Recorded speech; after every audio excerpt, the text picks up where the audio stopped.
This is the CHRILLCAST Live. I'm Chris. I'm Andrew. And we have a guest today. Hello. Who are you? I'm Jeremy from the Quartering. Just so happen to have his channel pulled up here on the side here. So if you don't know how to find him, I'm not sure how you're here and don't know who Jeremy is, but you go to youtube.com/thequartering and you'll find him there. It's kind of embarrassing how long I've tried to get him on this podcast at this point, but here he is finally. So before we get into this podcast, Jeremy, tell everybody what you do. Well, I'm a YouTube commentator. I cover pop culture and light politics, but mostly pop culture stuff. And you've got a podcast with Sydney Watson that's been pretty awesome. I do have a podcast with Sydney Watson. I think we're in our 6th or 7th episode, and it's going good. It's been well received, I think, and it's on Thursday nights, and it's a good time. Absolutely. I do have to get, right out the gate. Jeremy, you removed my mod privileges from your live chats. What is going on, man? I have no idea. I don't do that. So if I couldn't, I don't even know how to do that. So feel free to DM me next time I'm live streaming, and I'll mod you. Heck yeah, man. And Coffee Brand Coffee, get some of that stuff. From what I can tell, it's like some of the best coffee out there. So it's that, yeah. If you listen to, if you hear what I say about it, it's absolutely zero bias, right? Yeah. It's been pretty cool watching you build that from essentially here's my coffee brand to holy cow, we are selling coffee. It's been really cool for me. It's been fun on my end because I always had bigger plans for it, and obviously this isn't to disparage anybody who also sells coffee. I'm not unique. I'm not the first YouTuber to sell coffee. I'm not even the 100th YouTuber to do it. But I think when I launched it, people were like, "Oh, it's a YouTuber coffee brand, whatever." But we have 8 different coffees and 6 teas and 3 cocos. And by the end of this year, we're gonna have 15 coffees and 10 teas, half dozen cocos, and chocolate covered espresso beans, and so it's so much more than just oh, I put my name on some coffee. So it's been pretty fun, kind of just focusing on the grind, pun unintended, to kind of build that out into its own thing. And it'll be nice, one day if I'm just I see some normie who doesn't watch my YouTube channel talk about it or drink it or wear the merch or something like that. Be all right. That would be pretty cool to see out on the wild, a coffee brand, either a coffee brand coffee shirt or. Yeah, and then I'd be like, "Hey, nice shirt," and they wouldn't know who the hell I was. That would be then I would know, that we've done something. Yeah. Then you'll know your coffee is really way up there.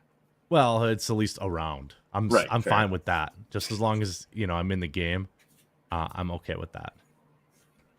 Hold on a second. We've got a comment here. The reusable K-Cup doesn't work in their K-Cup thing. I think we can hold that for Coffee Brand Coffee support chat. Yeah, sometimes they are weird like that. Some coffee makers are weird like that. Maybe you have to try a different one. I don't know. I've heard that before. It's occasional. Sometimes older K-Cup makers get finicky about it, but well, I remember when they launched, what was it, K-Cup 2.0, and then all of a sudden all previous K-Cups didn't work. Exactly. Yeah. Talk about some garbage. Yeah, that was a thing. Planned obsolescence. Right, and I think they would try to get away with it too. They try to get away with it, and people are like, "Nah, dude, no." So yeah, those K-Cup makers are kind of hit or miss, but the adapters. So maybe try a different one, a different style. Yeah. So I have to start in with this specific question. I've been wondering this for a while, but how many different I don't know if you even know the number, but how many channels have you had over the years? Because I myself am a person who's perpetually making new channels, so I get it. Well, yeah, I think in terms of channels that I've been fully committed to and not started and put a few videos on. There was Be Your Own IT, there was Clawstruck, RC Nightmare, MTG Headquarters, which became Unsleeved Media, and then the Quartering. There was RC Flight School and Pokemon Headquarters and stuff like that, kind of offshoots, but ones that stayed. I definitely remember, all those channels because it was a lot of work. Oh yeah. Starting any channel takes a lot of extra work to do at any point. Like Midwestly, you still have that one up. I don't know if you ever upload to it, but I think it still exists, right? Oh yeah, Midwestly was a thing when I thought I had like insane amounts of free time. When I was trying to do 5-6 videos a day on the quartering and then 2-3 videos on Midwestly, it felt like the quartering was taking a hit in quality, and I was going insane from working too much. So I that one's just kind of on hold for now. I don't know. Yeah, I don't know anybody else on YouTube who puts out nearly as many videos as you do, and actually seems to understand every single video. Like, there's people that put out more videos than you. I'm sure they exist, but very few of them can keep like a succinct narrative in their actual videos with the amount of video output you had. Yeah, I mean, I think it's not a life I would recommend for people, but it's what works for me.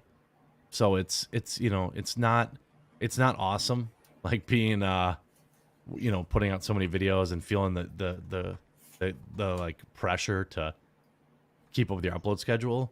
But like, you know, if you just kind of keep your head down and stay with it, suddenly it'll be like 2 years later and you're like, oh, I just did this every day, like last 3 weeks or last 3 years or whatever the case is. So yeah, it's been good. It's been I know there's always someone right behind me, so that's why I stay on the grind as long as I can.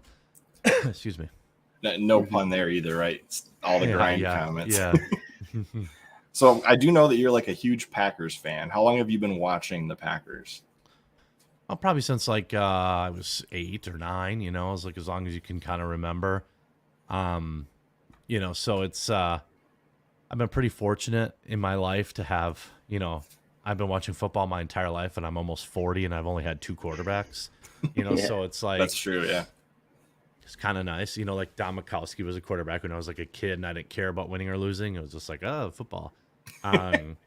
So yeah, sports is a kind of a guilty pleasure of mine.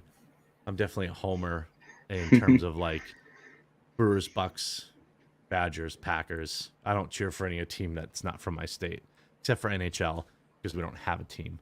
But like, you know, it's sports is still a pretty big part of my life in terms of things I'm interested in offline, which is why I don't talk about it very much online, because I like to keep some things separate. Oh yeah, I totally get that. Yeah, I'm gonna upset the fibs real quick, but the Bears still suck. So I mean, you can't be mad at factual statements. I don't know what... And I want the Bears to be good, by the way. You know, I think it's a fun rivalry. It's been one that obviously has been pretty one-sided for the past, you know, 20 years, but it wasn't always that way.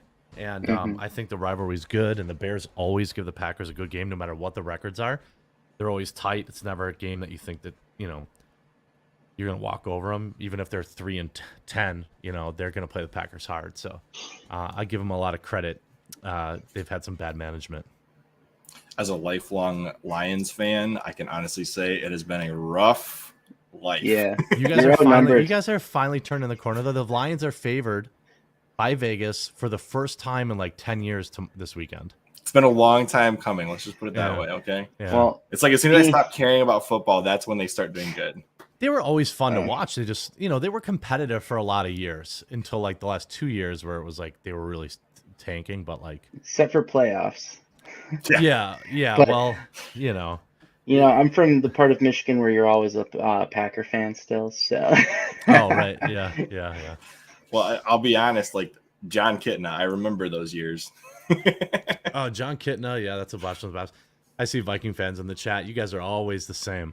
Every year, like, oh, the Vikings are going to win the division. Yeah, okay, how'd that work out last year? But you know, they won the division once in the last 15 years, and their fans are insufferable. Thanks to our quarterback.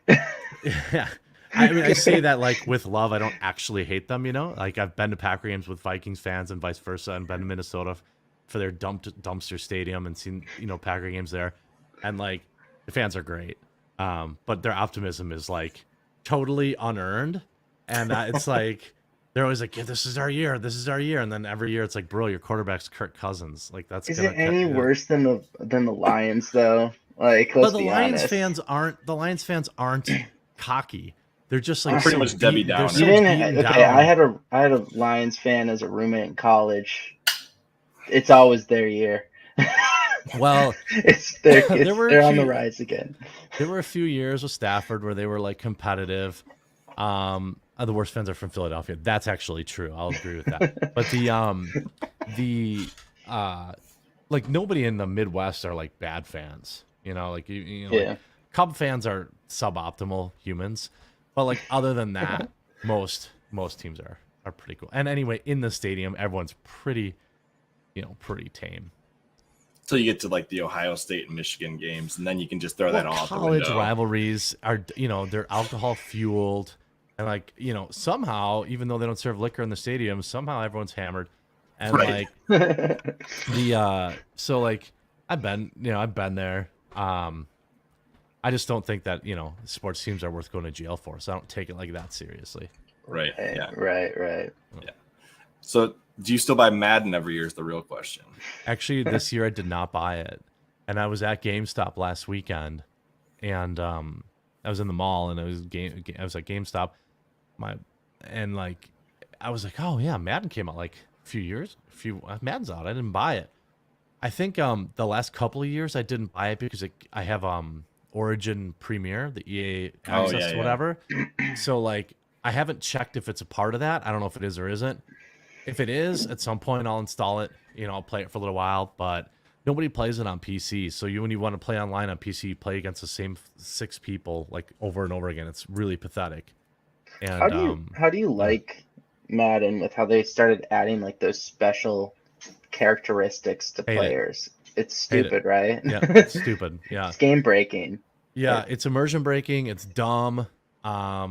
It's the same thing with the NFL with their like, this is the Selly of the week, and they have like the celebration cam.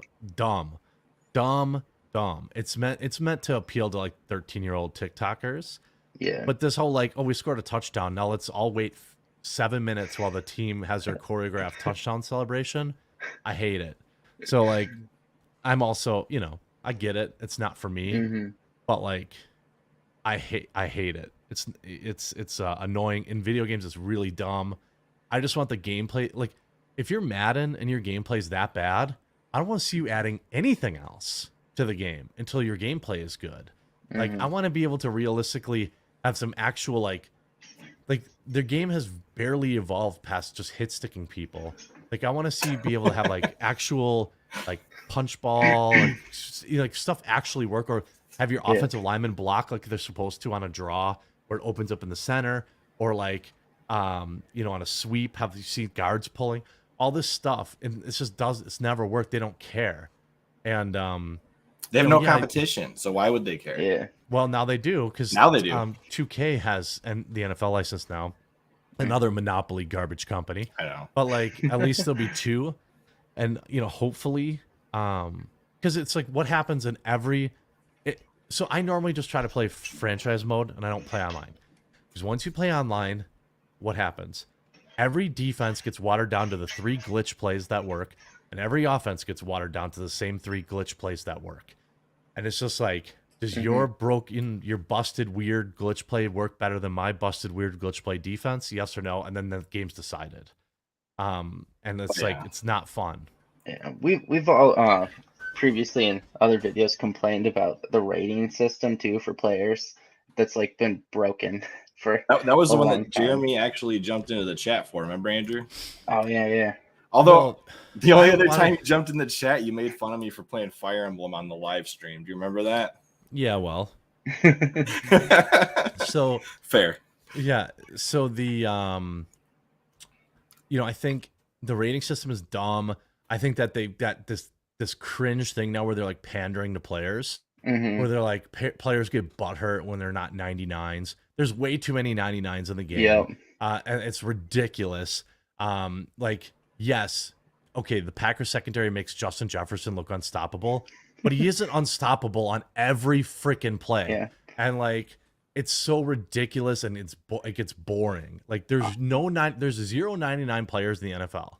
Zero. And why are there 50 Devontae Adams, I wouldn't have given him it. Aaron Rodgers is not a 99 nonstop all the time. Yeah, so he's not a 99 all day. He's not a go over the middle guy. No, He does. He's not a slot guy. He's not a speedster. You know, he's good at route he's running. just the only target that Aaron Well, Rodgers we'll see how he throw does to. this year in Oakland. You know, a lot of people talk a Yeah. lot of junk, and I'll tell you what, I think the Packers are gonna be just fine. You know, yes, Oh, I Devontae think the would Packers will do better because Aaron Rodgers will have to he look at forced it to him. multiple receivers now. So That's the reason we lost to San Francisco. Is Yep. like he just kept cramming it to him, and he just wouldn't look at anyone else. And like, believe me, people think that Wisconsin people don't know that that Aaron Rodgers is kind of a bitch sometimes. Like you knew, yeah, we know. you knew that after on the very first play of the game, Christian Watson drops a wide open 80-yard Mhm. touchdown. You knew that Aaron Rodgers was going to pack it in the whole game. That's how he is. Yep. Like, and he's not going to throw it back to Christian Watson either. You drop Yep. a ball for him, you're done. You're in, and like that's not a good attitude to have. Yeah. But he's also like top 5 quarterback in the NFL. So, you know, you take the good with the bad. At times he's learn. the best, and at times he's top 5, but he's never outside the top 5.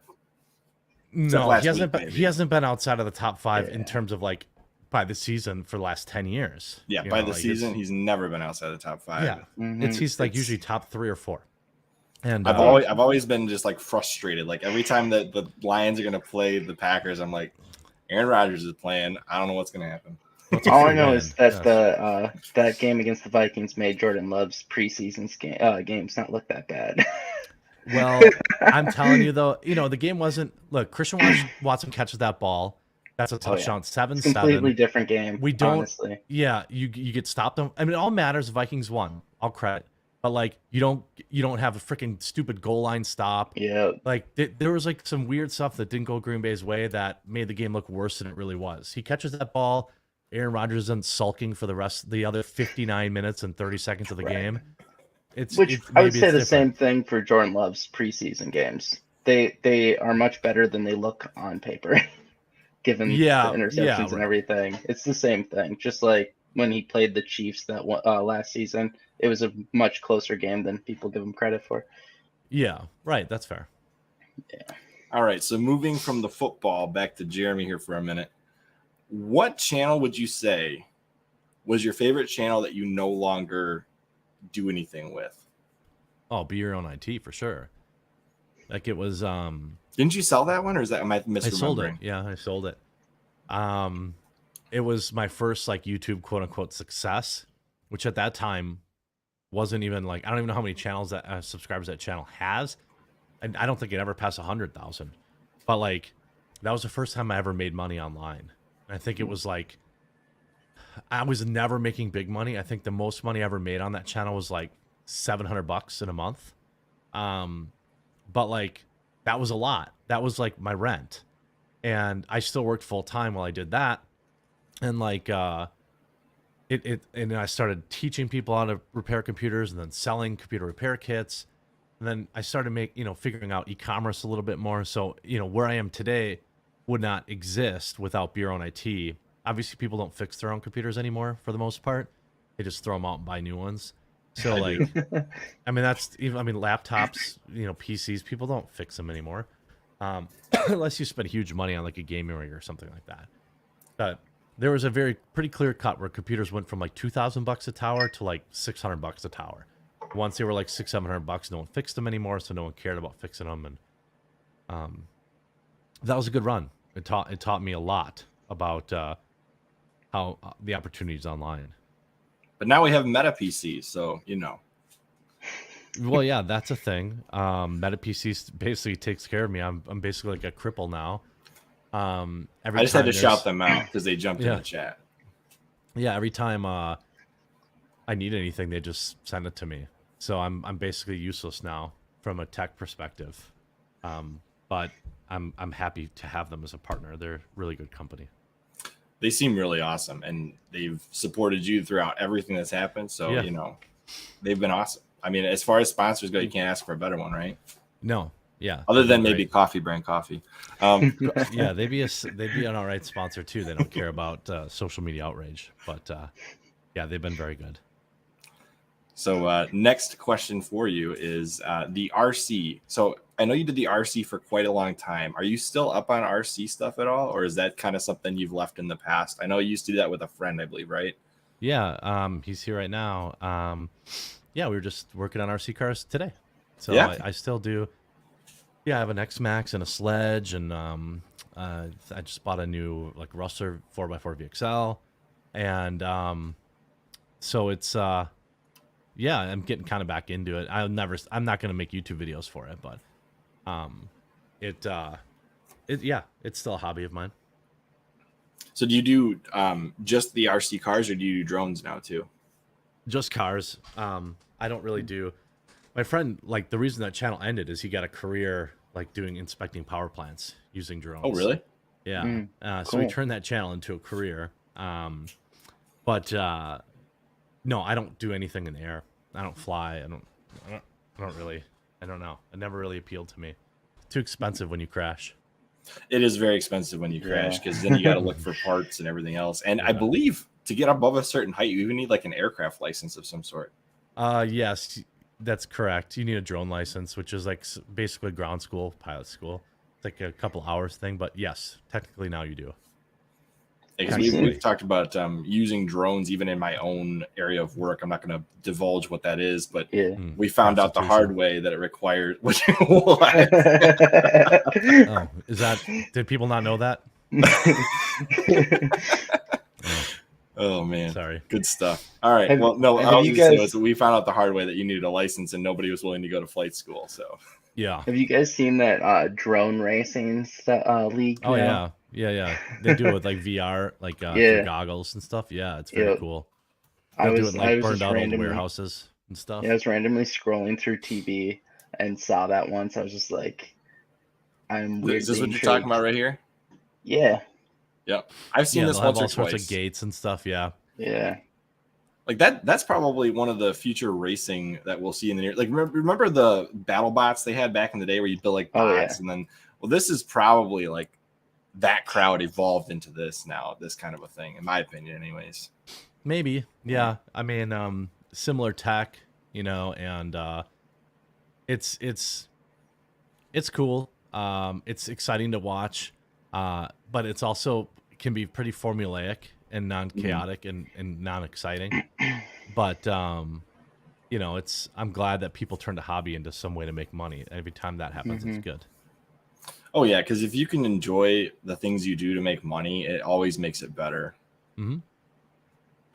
So I guess with that exact mindset, do you ever find yourself when you're making these videos like get a little tired, or do you enjoy every single like day you get up to do this? Because I know YouTube is a gift when you get it, and you want to keep it as long as possible, right? I know you've talked about this before. Yeah. Oh no, I think that being constantly aware that there was a very like specific series of events that led to the opportunity that I have, that we're all very lucky and all haven't had to happen like in a certain way, that makes the grind like irrelevant. You know, is it hard to get up for that fifth rings of power video in the week? Yeah, you know, but it's also like, hey, this is my job, and you know, you can just put a smile on for 10 minutes and 30 seconds, and then and be thankful that so many people want to hear what you have to say about something. So yeah, it doesn't really grind me down at all. It's really a blessing. So the second you start looking at it like it's a job, or that it's extra work, then I think you lose a lot of that humbleness and that like perspective, that there's a million people that would trade what they do for what I do in a heartbeat. And so if I stop appreciating it, then then it might go away. Now, with that, Rings of Power, let's just all be honest. What do we think about Rings of Power? It's awful. Yeah, I mean, I think the short version is they had too much material to pick from, and they didn't really have a solid syllabus for what they wanted to present. And so they just suck. Like, there's just, the dialogue sucks, the pacing sucks, the characters suck, Galadriel sucks. Mhm. I mean, all characters suck. They're unlikable. And above all, you don't care about any of them. So it's like, oh no, something bad's gonna happen. I'm like, I don't care. Like, oh, they're gonna kill this character. Okay. Like, they act like I'm supposed to. They haven't put in the work to make me care about the characters, and so when their life is in danger, I couldn't care less. So it's like when they try to do all this work building up tension, you know, oh man, he's got to go on this dangerous trip. I'm like, you know, like, you know, so it's they really blew it. I knew they'd blow it, and there's no salvaging it. Now, if they come out and say, you know, first of all, there's not 25 million people that watch this show. I can tell you that now. Everybody would be talking about it when I go to the pub, when I go to the grocery store. If 25 million people, it would be like Game of Thrones at its height. When you went into work on Monday after Game of Thrones, everyone was talking about it. Nobody's talking about Rings of Power, and or if they are, not in a good way. Yeah, not in a good way. But like, they're not hyped about it. There's no way in hell they're selling Prime subscriptions for this show. It's been, you know, it's been exactly what I expected it to be. So I can't even pretend like I'm that disappointed. I foresaw this. I knew it would suck. And it's been the biggest gold-plated turd on TV in history. Yeah, I'm gonna read an excerpt from Andrew's text he sent me earlier. Oh. he said this: absolute shite dialogue must have been written before the $15 minimum wage over there could get better writers. Yeah, the dialogue is one of the most jarring parts of it. You know, I don't understand it. Like, oftentimes they say things that they're also showing you, which doesn't make sense. Like, yeah, like there's that scene where like, oh, I've come here to tell you that Gladriel's arrived. He's like, why didn't you tell me that she's arrived? It's like, bitch, I'm here telling you she's. So I'm like, why does this scene even exist? And then what is that dialogue? What do you mean? Why would you be favorite mad? one? Okay, technically a spoiler alert. There's not that it matters. So in the most recent episode, I forget the character doesn't even matter, so I forget his name. But the black elf, he's talking about. They ask him where he's from.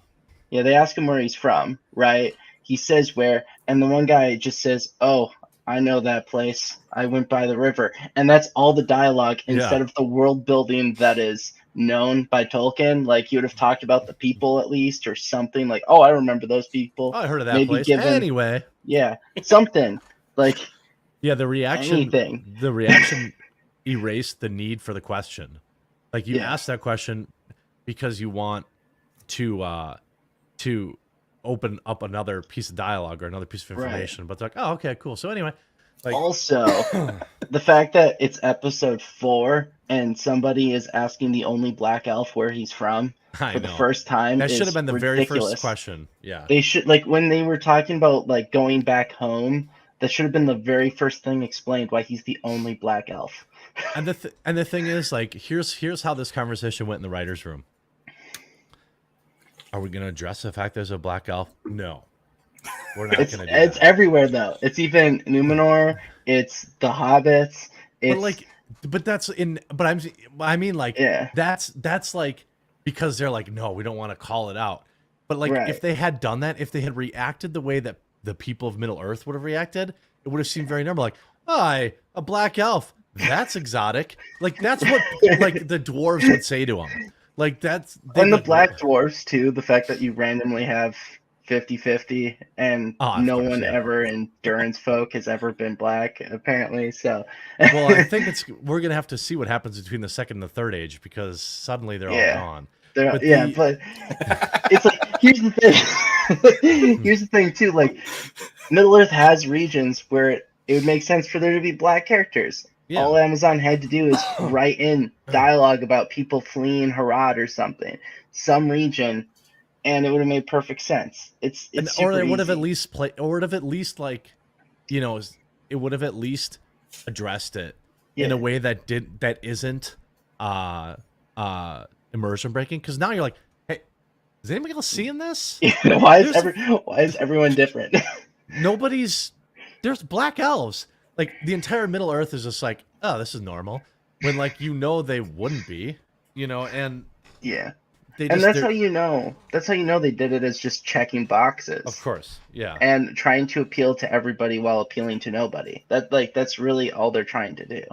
So They could have very easily just addressed it and then even played into it in a way that obviously wasn't racist, but you could have even had them experience racism, like which would have maybe happened, and like it wouldn't have been a big deal. But they're so like progressive that they're like, well, he's black, everyone's just treat him as like he's equal, but it's not how it would have happened. right. And the part that was most immersion breaking in that too was the like odd interaction with the one elf and the his love interest when he found out she's from the one village over. Like she's discriminated against because she was one village over, and that village's and she history. Still looks like everyone. She doesn't so look like, any different. You're telling me that when there's people clearly from a far off land in your village now, and you distrust her the most. Okay. Yeah, they're just like refusing to address what would actually feel natural in the story. You could have had him overcome it. You could have had him like, have some weird tension, like mistrust kind of thing to actually flesh out the character. But no, he's just there, and nobody's gonna address the elephant in the room, and he's just as powerful as everyone else, and don't you question it. And it's weird. It's just one of the it's a perfect microcosm of the writer's room. Mm-hmm. So I have a question to bust in here with. How much of the Lord of the Rings have you read the books in the past? I'm assuming you've at least had some dabbling with it. Yeah, the trilogy, yeah. Okay. But nothing else. No, I'm not like a Tolkien head. Not the Hobbit. No. Well, I don't think Andrew's even read the trilogy. The Hobbit when I was young. No, I've read the trilogy. I've read all the main books, man. Okay. Will didn't understand the text message. I was asking him about other books. I've read a couple of the ones outside. I'm just trying to. Basically, I'm one of those people right now who sees how awful this TV series is and wants to like get a nice collector's edition of all of the paper. A lot of people are buying the books, which is good. The book sales are rocketing right now, which is great. People actually see what Tolkien wrote, and how it was supposed to look. People are probably watching. Like I tell people, like just watch the extended version of the trilogy. Mm-hmm. That's 15 hours almost. It's great. Yeah, and it's great, and you could just watch that instead of watching whatever the hell this is, and then maybe see like, there have been some shows, obviously. As an example I use, which is hard for people to wrap their heads around, but like Trailer Park Boys is a show that the first season was not very good. And unless you were like a hardcore fan, it was weird and not great. They had black and white file, whatever. And then like by the time season 2 came around, 3, 4, 5, 6, 7, it was like awesome. So like now I look back at season 1 kind of like, oh, I'll watch season 1 again and like watch it fondly because I love the show now. Well, I love the show for the middle seasons. Now it's an abomination. But it's like 10, 11 seasons. It's too long. Yeah, it's gone out a little too long. Yeah. Like I'm supposed to believe the same guys are doing the same thing in the same trailer park 15 years later. Like, no. And then there's South Park where the kids have been there for I don't know how many seasons. For whatever reason, but South Park is played out too. Like, are you honestly as excited now about a new South Park episode as you were 10 years ago? No. Like, they're like, oh, we have the pandemic special. I'm like, don't care. Really don't care. Like, that's what I want to watch. I get pandemic from morning, noon till night on the news, and then that's what I want to watch on South Park too. So like, it's never really, shows run too long. Simpsons run too long. All these shows run too long. But anyway, I guess what I'm saying is, I have seen other shows that survived a first bad season. So it's happened. I'm sure there are other more popular shows that the first seasons weren't great, and then they ended up really awesome. So maybe, but unless you flush the writer's room, why would you expect the same anything to change if you have the same people working on it? Well, perfect example. Game of Thrones definitely pivoted with their new prequel series. Hardcore, they're doing much better than they did the last few seasons right before they ended it. But in fairness to that, you have to give them a fair shake on this, right? Martin hasn't finished the books, so he's also alive and consulting on it, which is kind of a thing. And like, The thing, I'm not a Thrones guy because they like betrayed their fandom so badly in those last 2 seasons that I was like, Well, they wanted to get away to do Star Wars, the 2 producers or whatever. yeah, Yeah. they bailed on the Thank show. God that got canceled. I know that would have been yeah, but like Served them right. Yeah. I'm really like I don't want this to sound like I'm very picky with what I allow myself to get like emotionally invested to with like TV shows and stuff, because like every time I like a show, it gets canceled. Like I was just talking about earlier on Friday Night Tights with that show on Netflix. It's like a murder mystery. They're following like the earliest criminal profilers. And then like you could tell they were building up the BTK. Everybody loved the show. Netflix canceled it. Archive 81, a new show came on. It was a mystery thing about like this. Anyway, awesome. Left on big cliffhanger. Season 1, canceled it for season 2. So like when Game of Thrones did me like that, after I had like 10 years of my life into that show and they just completely mailed it in, I was like, so anyway, I say all that to say, like, when House of the Dragon came on, I was like, I don't care because you guys burned me so bad. But I'm getting interested because people I trust keep saying it's good. And I'm like, yeah, but man, don't you remember? It's Don't good. you remember? Like, they wasted our time for 3 years and did nothing. And they were more worried about having Aaron Rodgers like as a stand, like all this crap. And But they got people rid forget. of those producers. I know they did. Yeah, I know you're. A Those consumer, producers were Andrew. too high on their own supply, thinking that they were doing great things when it was just taking Martin's work. And then when they lacked Martin's work, They fell apart. They fell apart. Yeah. Yeah. So yeah. you You're can right. tell with the new producers that they actually love Game of Thrones. Like they actually love the universe. So they've been Yeah, doing I'm gonna it give right. it a chance. I mean, I'm gonna watch Yeah. it like maybe after the first Well, season's out. I'll put it this way: they at least explain the diversity in They this do. one. Yeah, So... they do, and there's boobs in it. So like those are two. Like I thought like Game of Thrones got a little excessive. Like I got sick of seeing the same ones all the time. But like it was always like, okay, well there's some spice going on here. But the people seem, I think IMDb, it's close to a 9 on user reviews, which is like very high. It's good. I would say it's good. Yeah, and like and considering all the salty boys like me, like I'm not so mad I'm gonna go give it a rating even though I haven't watched it. But like that's pretty good. Like it's on my watch list, you know. So with that being said, I had a different question then. So you were saying like you were very picky about how you spend your time. So you're being surrounded by like the internet culture at almost all times of the day. I mean, I see you all the time online and doing different things. You post quite a bit. You're very interactive with your social media. What do you spend your free time doing? I don't really have any. I mean, just to be honest, you know, like Monday through Friday I work. When I'm not working, I'm farming titles news for tomorrow. When I have free time, I take care of my house and take care of my pets, you know, mow the lawn, like boomer stuff. And then, you know, recreationally, I don't know. I still do the same things normal people do. I go to the movies, I go to Ren Fair, I go to whatever. But like during the week, I'm basically on that grind, you know, from Sunday night until Saturday night. Sundays I keep for me, which is usually like a mental reset day where I'll do a bunch of choring in the morning, get the stuff done around the house, mow the lawn, do all that kind of stuff. And then I'll watch football. I'll watch a Packer game and then like order dinner and then do it all over again on Monday. So it's not very glamorous.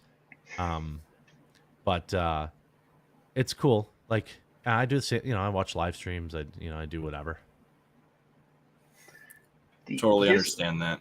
I've got with my 4 kids and like house activities going on. Like other than like what I do actually on YouTube, most of my free time is spent like prepping for things like this. Yeah. Totally get it. Andrew, on the other hand, I think he's got a little more free time than I do. A bit. Well, yeah. You chose Here's another to have question though. I did choose to have kids. That's true. With how much news you do read about just pop culture and everything, do you think we're going in a better direction in pop culture / video games, or do you think there's still more pain before they start getting the message? Well, I think that yeah, I don't think that anything's actually changed. I think that it will, because I think that there's more markets. Look, I started looking at, like, for example, I shared a video of this movie that an Indian woman I know, a woman from India I know, she lives here in the United States now, and she's like keeps trying to get me to watch Bollywood movies, for example. She sends me this one, and it's like, it looks like Indian MCU. It looks just amazing in every conceivable way. I click on the trailer. It's got like 20 million views. It's got like a 99% upvote rate. And like, I'm like, oh, I'll just watch this. I'll watch some subtitles. Or like, there's South Korean horror, Right. and like South Korean films are. So I think that like better content is becoming more available. I think that there have been big shifts that we haven't yet seen the results of. In particular, something that nobody's talking about is that Marvel's like done in China. I mean, has anyone noticed? Oh yeah, they're basically Has there been an article about it? They haven't No. had one of their last 5 movies go out in China. That's not Disney's choice. So what's going to happen is, when they can't just get the free 300 million from China, which is what they would get on every Marvel movie, $400 million, it has to change. When you have like Thor breaking even, like, you can't, Right. they can't keep putting these $300 million budget films. Yeah, that thing. Just like click on the preview, and like, you don't have to play the video, but just like skip around in it and just look at some of the shots. It's like it's like an Indian MCU film, but the budget is ridiculous. Yes, there's dancing. Okay, that happens. But that's It's Bollywood. still Bollywood. Yeah, it's still Bollywood, but like, there's even that movie Critical Drinker talked. I mean, look at these look at that. Okay. That looks mean, awesome. Yeah. Like, what is Marvel's not doing that? And Marvel's got these huge budgets, and like, they have The acting already looks better. Oh man, check that one out. like, that's what I mean. Like, the CGI is better. The everything's better, and I guarantee you they don't talk about white privilege, or whatever the hell is going on. So like, there's more options for cinema, and I think that there are changes that have been made. We just haven't yet seen it, because usually, like, they've filmed like the next 3 years of movies. Oh yeah. They're still releasing movies that they were going to release during the lockdowns. So Right. there's a tailing effect that hasn't really kicked in yet. People are unsubscribing from Netflix. People are unsubscribing. Like, the streaming wars are coming. Mm-hmm. Like, they are, and that's going to change a lot, because So, Go people are ahead. unsubscribing from Amazon because of Rings of Power, and I'm like, hold on, how are you going to get your Prime delivery without Amazon? Yeah, I don't Yeah. know how many people. I think that might be something that people say they do, but Yeah, like, Yeah. it is like, I don't know if it's an age thing, but for me, it's like, you don't have Prime. But then, like, I talk to people, and like, lots of people don't have Prime. Well, Prime has my become a little less valuable because some people It's I know more expensive now. Yeah, Yeah. and Back people when are I saying they signed get the up- free shipping anyways. A lot of times you get free shipping anyway, but then also, what the lockdowns taught a lot of people too is that, I can just wait 2 days for this. I don't need it next Right. day. Yeah, I can just get it on Friday instead of Tuesday. It's not that big a deal. And because Prime, I don't know what it is, it's $100 a year or something like that. I think it's like 125. They upped it to Yeah. like 125. Yeah. Okay, so you're talking $12 a month. So like, or $12 a month. That's not nothing now. That it's like, it's incrementally, it's not much. But when you're talking about inflation, and you're talking about people figuring out, okay, we got to pay the mortgage this month. We're $100 in the red. What can we do? Well, maybe I could wait 2 extra days for a package. Mhm. Have you opened Netflix in 8 months? No. Okay, we can get rid of that. Have you opened Hulu? No. What do? I just watch YouTube videos on my phone. Okay. Like, this stuff is going to collapse. And I'm not saying like Disney Plus is going anywhere, but like, Too much what'll money hap- behind that one. no, Disney Plus will be fine. Yeah, Netflix that will one be will be fine. fine. There's too much money. But like, what'll happen is Netflix is going to stop putting out as many passion woke garbage projects, and they're gonna have to focus on putting out good stuff. Because what do you think that Netflix is going back to the, and this is a thing that I didn't do a video on, but like, why do you think Netflix is going back to the release instead of the binge model? Because people are just waiting for the show to come out, subscribing for a month, and then canceling. Because they why would you pay for 12 months out of the year if all you want to watch is Stranger Things, and you can dump the whole thing in 1 month? Right. So like they're going back to the weekly release, and I'm sure that's, that's not because, for the last 5 years the binge model, it's binge worthy. Is it binge worthy? What you're binging this weekend? That's dead now, because people are like, oh, I gotta binge pay my bills. Like I don't need, I can watch this Hollywood whatever when I get time, and I don't have to see it the same minute everyone else does. So I think that as the economy gets tighter, and it will, programming will get better, because it will have to. Because like if you think about it right now, the average American has like 4 streaming services. How many of those, like if you think about your own streaming services, when's the last time you opened, like, I mean, if I had to say when was the last time I opened Paramount Plus, I couldn't tell you, but I sure know I pay $9.99 a month for it. So it's like, did you watch the whole Halo series? I did not. Oh, I quit like, after episode 4. I couldn't do it. Yeah, well, they have Yellowstone, and Yellowstone's the reason to have it. Yeah, but like, you know what I mean, though. Like, it's maybe not the perfect example, but everybody's got at least one streaming service that they haven't opened in over a month, and it's like these that they're gonna have to start fighting for that top spot, and there's gonna be some contraction. The world of like freaking Peacock, Paramount, Hulu, Netflix, Disney Plus, Chiller, Voodoo, and Flickster, and like, what, you thought people were just gonna have 10 freaking subscription programs every month?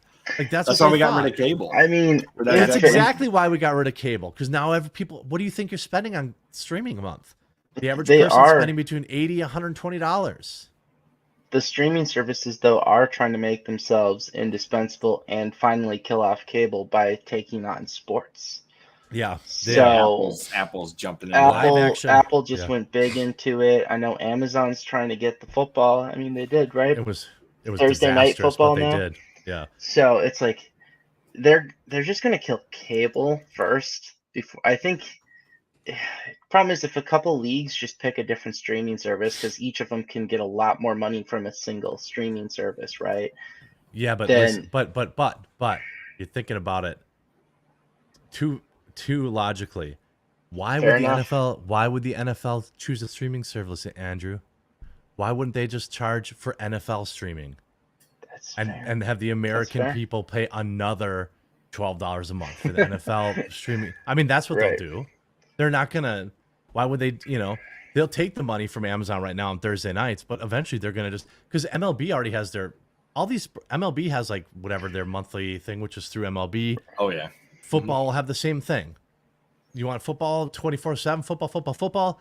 You want to pay $12, $16 a month. You a football head, you can pay us a month. And that'll be what it is. And you can you can pay for their app. They can get bidding wars between other streaming services. So ideally, ideally, yes. But when you talk about streaming service too, and you're talking about NFL, now you're talking about, they also have to have commercials. Yeah. Which is not something most people accept on streaming services.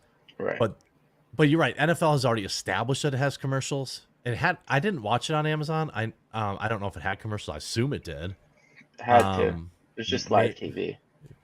Yeah, I don't know. I didn't watch the Amazon stream. Maybe they did it different. I think the NBC stream does a pretty good job of, like, they run the ads like in the lower corner. They don't cut away from the game as much. So they obviously try to like work with it, but like live sports is the only thing that's keeping cable around. And in my state, we have a law that says all the Packer games have to be on local TV. So like over the air. So if you have like an antenna, even I just built a house. I put an antenna in it because like there's a law in my state that says that every Packer game has to be on local TV because like people who can't afford it, they get screwed out of watching the Packer game. Forget that. Like that's not fair. Plus, So a lot of taxes went into that stadium, right? right, all of my Mhm. stadiums it did. So like you should be able to watch your sports. So I'm not saying you're wrong with the, because I'm sure that it's easier for the NFL to just sell the rights and not have to deal with it. But the bigger piece of the pie is for the NFL to build the NFL app, all your games. Because look at DirecTV charges What the $150 a ticket year or for whatever a it is? Sunday ticket. Mhm. Yeah. Yeah. Why wouldn't the NFL just want that? Like, raise the price. Right. We're the only game in town. Want to watch it or don't? Pay the money. So I mean, I think but again, everyone there's going to be a breaking point, and it's going to be people only have so much money, and like think about all the like you said earlier, the reason most of us went to, like, I remember because I'm old enough, but like I remember I was like, oh man, I got Hulu and Netflix for like $18 a month. I was Yep. paying $140 a month for cable. Right. Fast forward, like now my Hulu bill's like $80 something a month. My Does that Netflix include like the bill's live TV version? yes, I have Yeah. the live TV, but it's still like it's $85-$90 a month. So it's no cheaper than cable, and that's just Hulu. So then I have Netflix, Disney Plus. So I'm spending almost $200 a month. I'm spending more than I ever spent on cable. Now it's easier for me to justify because I've got to have it so I can commentate on stuff. But the average American doesn't. It's a business expense. Right? Well, it is for me, but Yeah. like the average American doesn't. It's not a write off for them. So like, there's too much content. There's the difference between what we have is content now instead of cinema or like series. Like Game of Thrones was a series. Everything else on HBO has been content. Like Yeah. you have to have shows. We have to have shows. We have to have original programming. Nobody stopped to say like, is it any good? So anyway, holy crap, this is a super long answer, but I think we're going to get away from the content because they have to. We have too much quantity. Right. You just really have to have a good like foundation of series on your channel in order to like build an audience, right? So if you have goodwill from building, say, the new need, like, prequel 5. Game of Thrones, yeah, exactly. Yeah. I mean, in fairness, I think HBO probably does have the best series on HBO it. Max has the best value right now. Yeah. I mean, Yeah, think HBO about Max kills it. the old series that they have done. All the though. movies they have too. They have more movies than people think. But I mean, Yeah. okay, Band of Brothers, that's HBO. I just want to point that out. But that's also not a new program, but it is No, but I'm saying, exclusively like, on the HBO app. If you don't mind going through their old content, their old series, there's a lot of value in HBO. Oh, dude. Well, yeah, because Tons. when you go to HBO Max, like, think about HBO has been a pay add-on for 20 years. Yeah. So, like, all that stuff, depending on if it's in the catalog, like 6 Feet Under, that was an HBO show, I believe. Very good show about a funeral home. Michael C. Hall's in it. That guy plays Dexter. Like, there's lots of, like, Carnival, I think, was on HBO. Maybe, or no, that was Showtime. No, Carnival. I don't know which one that's on. It was only on for 2 seasons that got canceled. Deadwood, was that HBO? Boardwalk Empire. Boardwalk Empire was HBO. I don't know if very Deadwood good. was. I don't know if it was or not. Yeah, Boardwalk Empire. I've been meaning to like rewatch that. Oh, it's so because good. it's that good. Yeah. Yeah. But anyway, yeah, HBO has an amazing back catalog. Like Peacock, why do you have to give it? Because they took sorry, they took Sports Network. The Office. No, The Office. If Yeah, you that's wanna the watch only The reason Office, you you have have to Peacock. go Peacock. No, Yep. Peacock also has sports on it too. Yeah, but I only care about The Office. I'm What just do you- saying they have sports. If They you're have like, sports on their app, on their monthly subscription. it's supposed to be where they were migrating their sports app to. Oh, okay. Was I don't know if CBS Sports.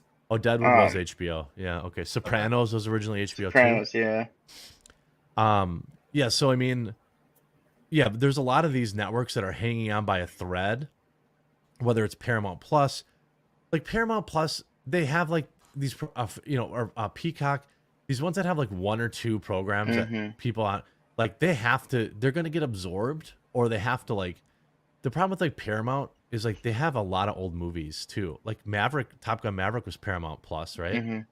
And like So there's a lot of movies that those bastards have like put behind that paywall Right. that are no longer. These are all, by the way, these are all movies you used to be able to stream for the most part on Netflix or Yeah. Hulu.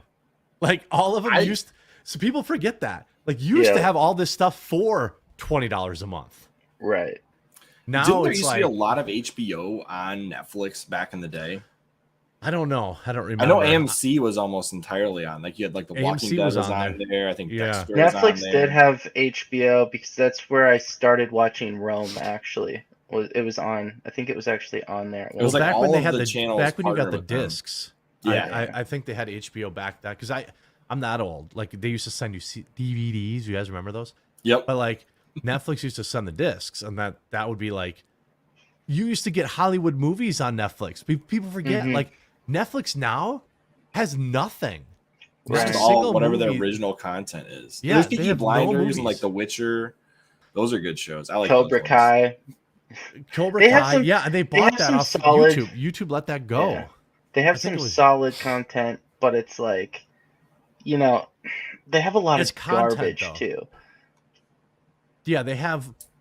But I mean, For like, every good I love show The Nanny. Netflix has, Fran Drescher. oh yeah, that's such a good one. Yeah. Malcolm in the Middle was pretty solid too.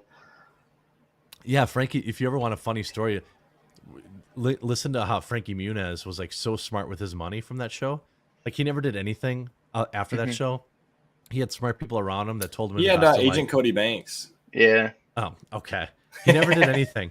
But then he had like he bought like parking garages and stuff like that in LA, things that like some 16-year-old never should have done.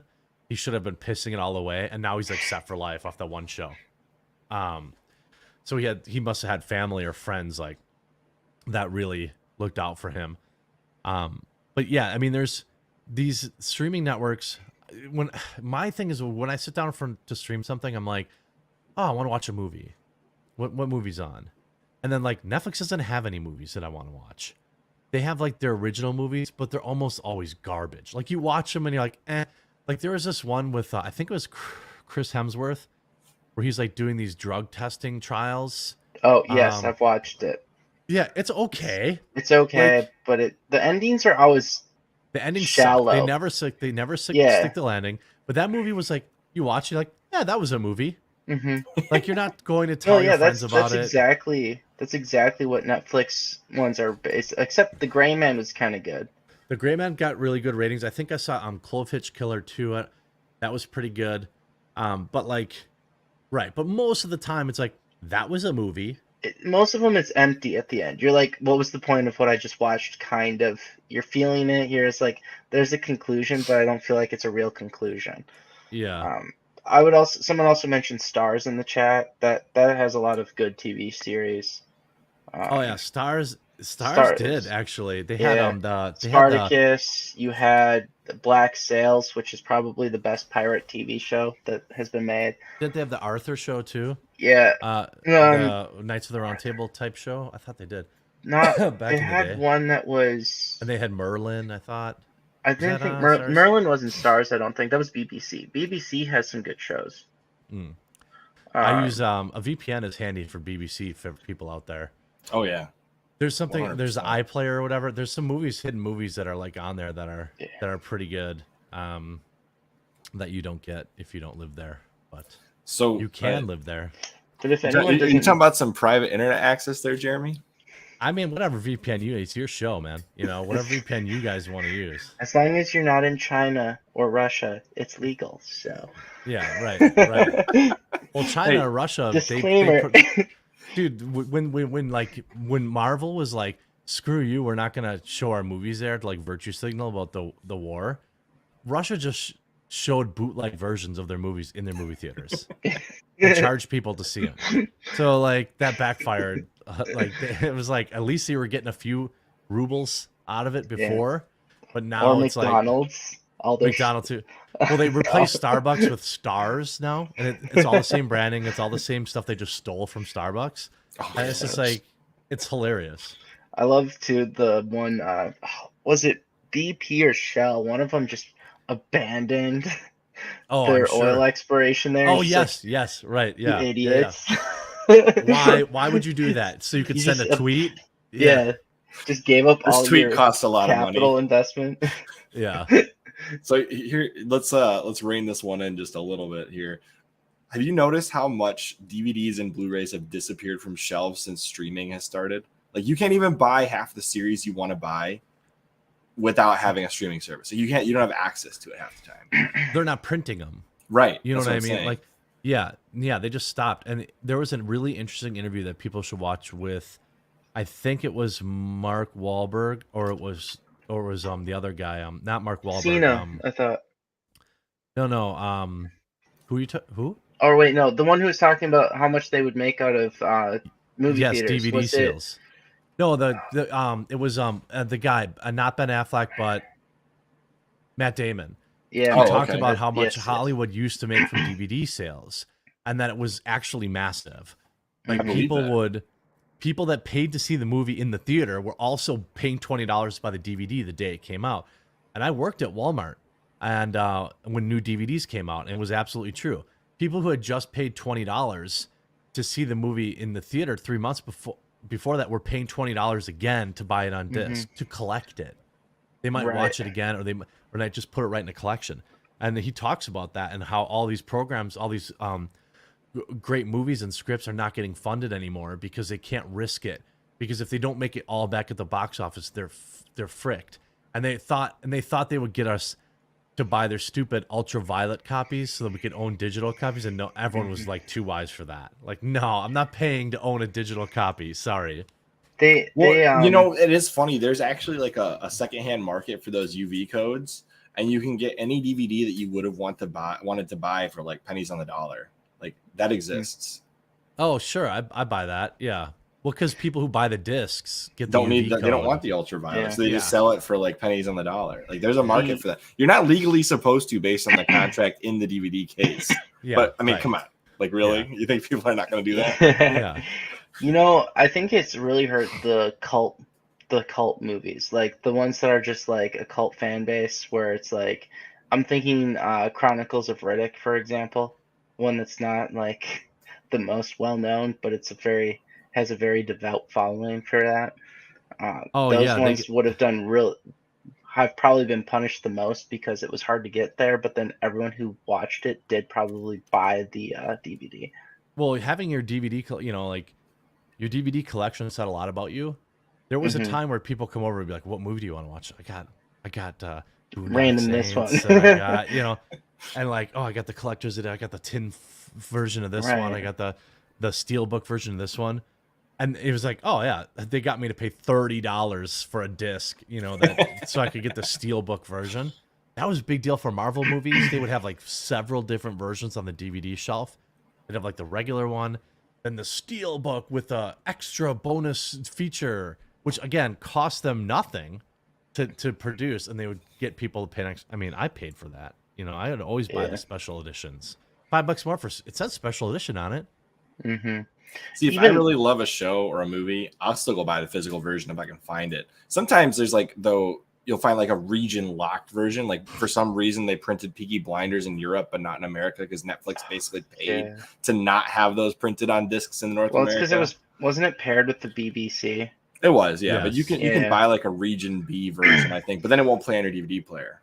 Another one that I can't find, I forget what studio made it, but Borgia, Faith and Fury, or Faith and Fury, I forget which one. It's a good one, not Showtime, not Showtime. Not the Showtime one, okay. Yeah, the Showtime one sucks. The other one is so much better, and you can't. I could not find a non-European disc for the third season, so it's like, and no streaming service in America has it, so it's kind of. And you aren't allowed to download it. A friend and I actually tried that. We couldn't get a copy of that either. Yeah. So Jeremy, I do see some games on that shelf behind you, or at least things that look like games. Those are NES games. What games do you play? I play Final Fantasy Online. 14? Yeah. Yeah, okay. That's pretty much whenever I have free time, which is rare, that's what I play. On my desktop, I have Elden Ring. I haven't opened it. I have Cyberpunk. I pre-ordered. I still haven't played it. It's I fixed used to by play. now, I bet. Yeah, well now it's might be what I paid for. Yeah.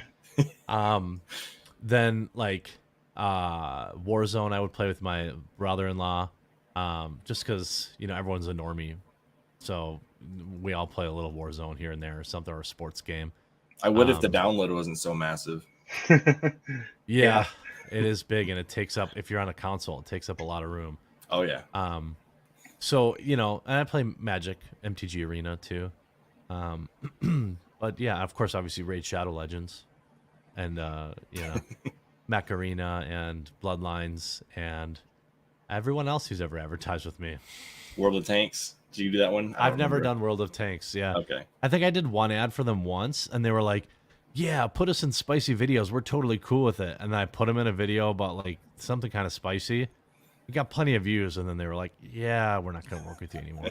I'm like, they paid me out for the full contract though. Speaking of advertising, I have to say, the first time I heard that there was a razor called Jeremy's Razor, before I saw the commercial, I thought it was yours.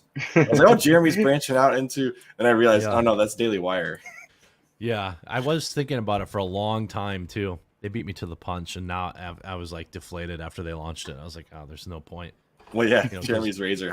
What would you call I yours? wouldn't have. I would not have called it that. Fair. I think that it's not.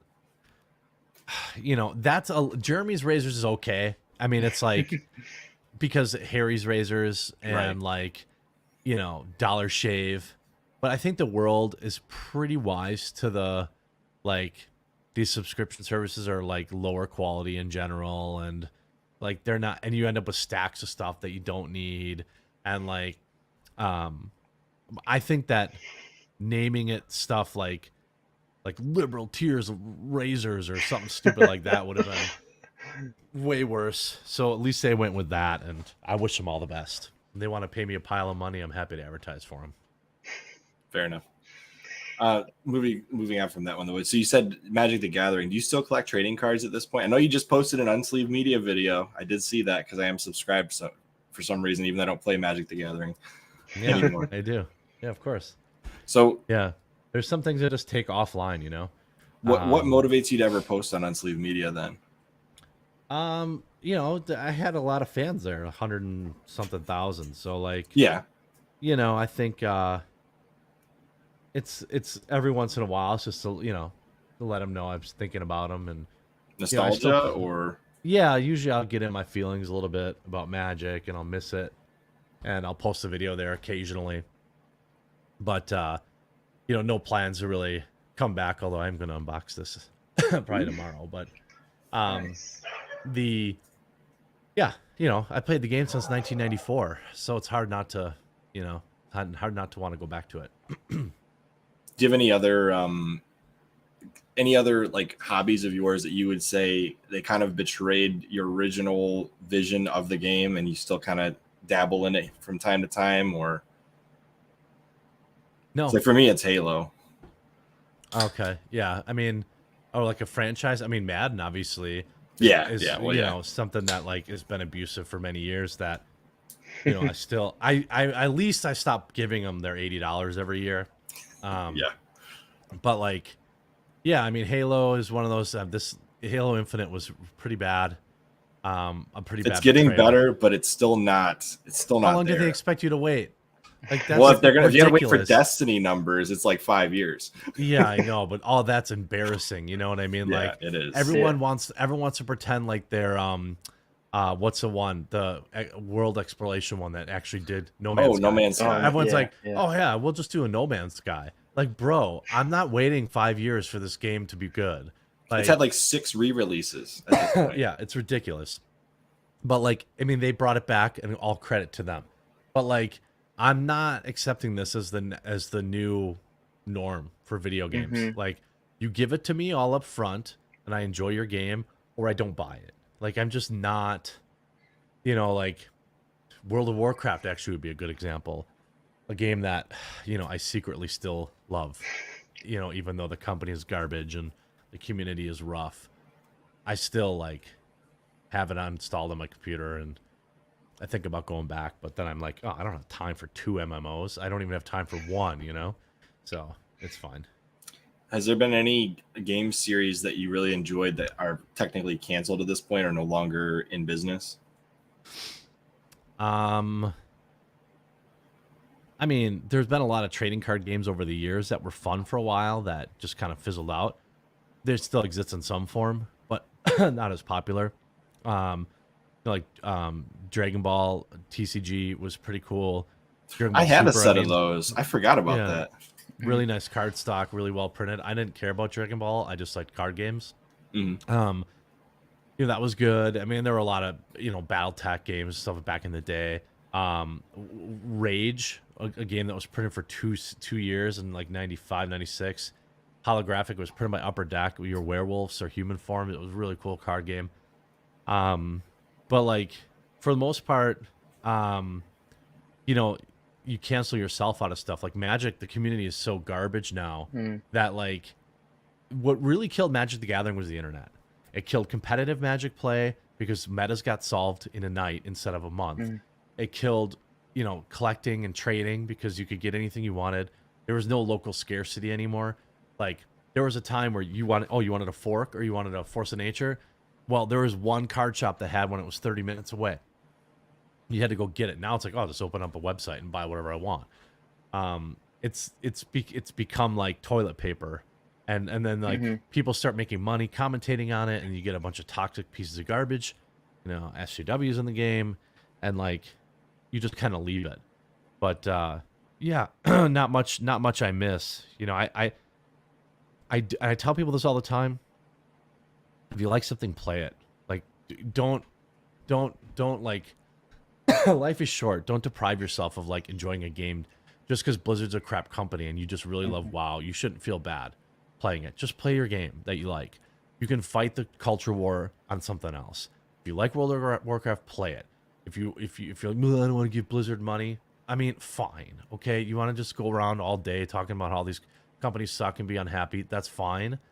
But like, I'm not gonna dump on someone who wants to go see a Marvel movie or who wants to go like take their kids to a Disney movie. Like, it's okay to enjoy some things. Andrew, now's your time for your Harry Potter question. I was just gonna say, touching on something you just said, Jeremy. It's I forgot for a second, like a card game like Magic or anything, just the ability to release cards in only certain regions so that they would take a long time to propagate everywhere was a super impactful thing. Like that actually made it where you had 100%. to take time to collect, and you could only collect whatever came through your area, so it made it more like it was a large world of creatures and everything. And like you said, the internet completely eliminated that concept, because just think of like Pokemon or something too. Like you can only catch them if they're in a certain region. Conceptually, they could make that feel that way in the game. Well, they did that with Pokemon Go, actually, Andrew. Yeah, remember that? Yeah, so it's like, it's one of those things where, you don't really think about it, but the internet completely killed that mechanism of being discovered and propagating through the world.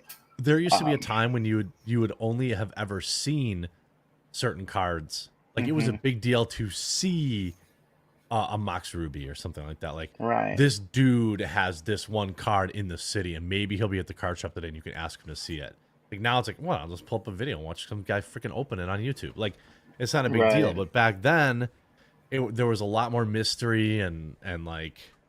You wouldn't know what you would actually experience at a tournament, even, because you wouldn't know what the meta decks were, any of that stuff. You had to show up with your best deck, and whatever happened. Now it's like, oh, I already know the top 3 decks, so I'm gonna play this. It's all formulaic. It's not fun. The internet wrecked it.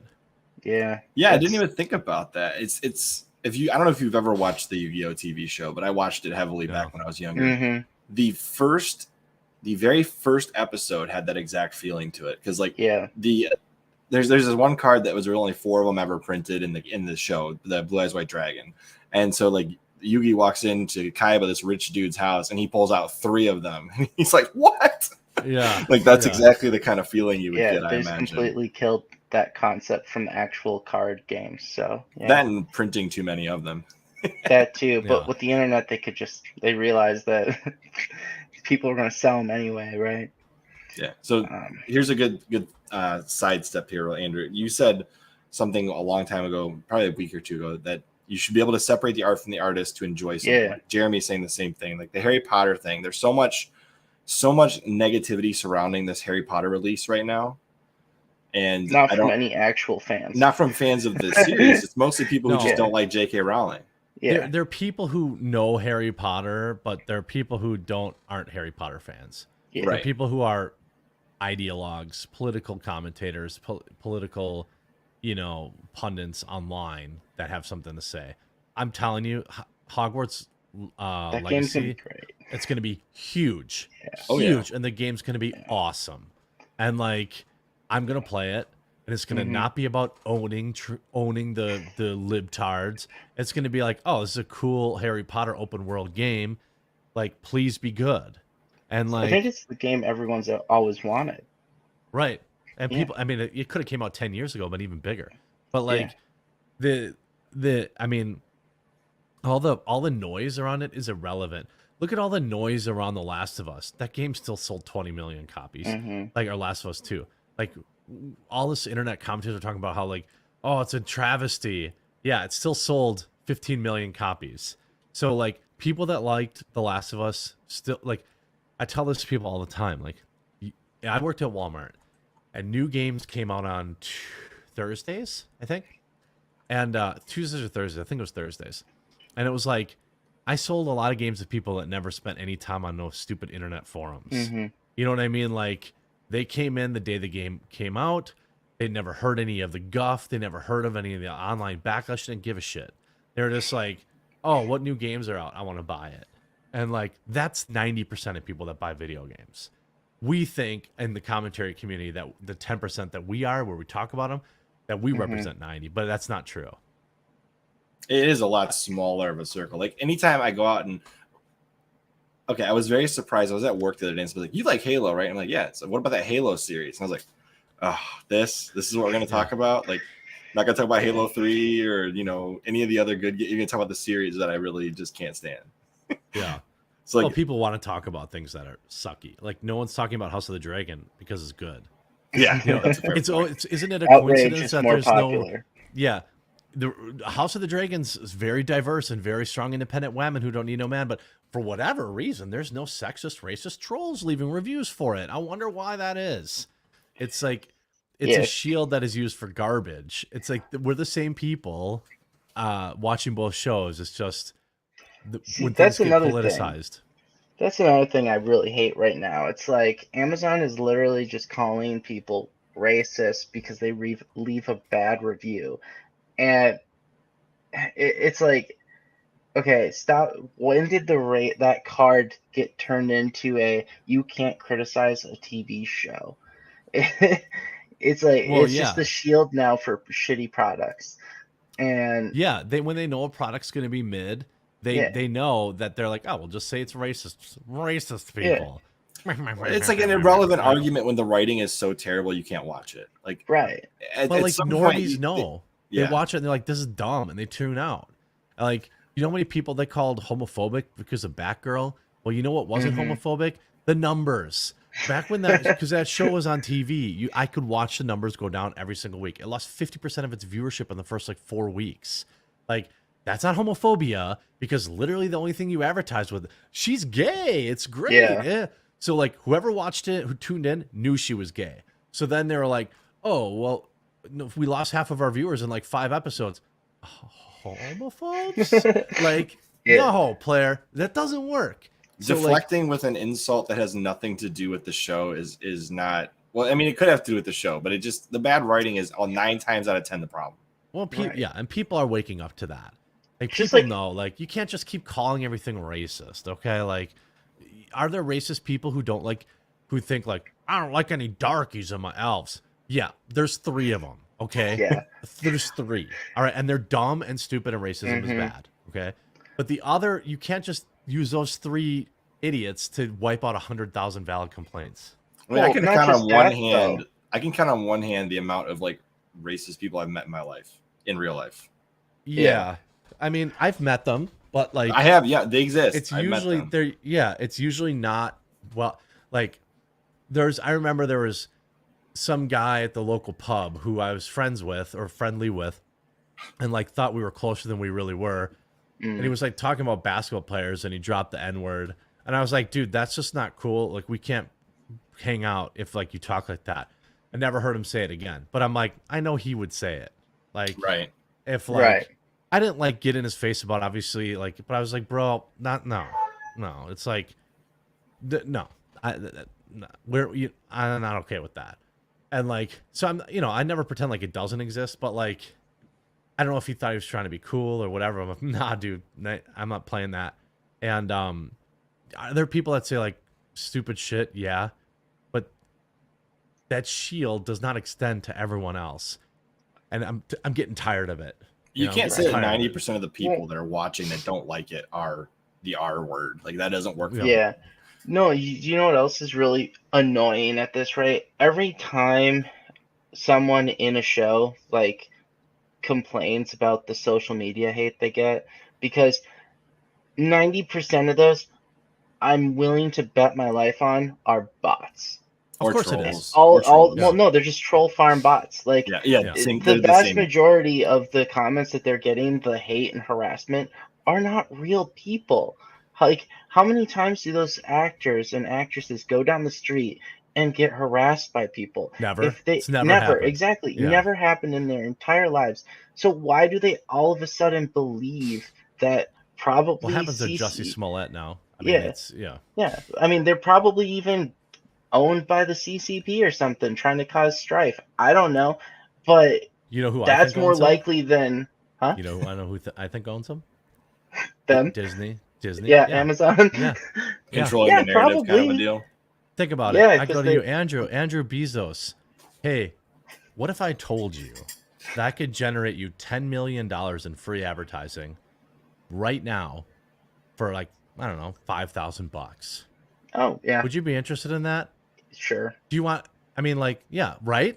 Yeah. Okay, sure. No advertisement's bad advertisement. Yeah, so I get a couple of I mean, that's just good business. Yeah. Like, true. You get a couple bot farms to call an actor the N-word, and like, now you get endless press. Yeah, because that's what it is. And then all critics are considered racists at that point. Yeah. So it's toxic to even criticize your show for any reason. Here's an IRL example of people trying to do exactly what you're saying and actually having it backfire. Wasn't it like when the game Doom first came out, or Wolfenstein, like a bunch of moms protested it outside a mall, and then everybody was like, we want this? Wolfenstein. That's I was going to say. It's had to be one of those two. Like, immediately, that press, regardless of how true it was, resulted in more people wanting the game. But there was a satanic panic back in when I was young for D&D and like Magic the Gathering. They were like devil worshipping games and stuff like that. And all it did was make it bigger. It was like early versions of the Streisand effect. But like, now I am 100% convinced, and like I will not be convinced otherwise, that because it happens with such predictability and such regularity that it must be formulaic. Like, you can't tell me that every freaking black actor that's ever been cast is getting called the N-word. Like, I don't believe you.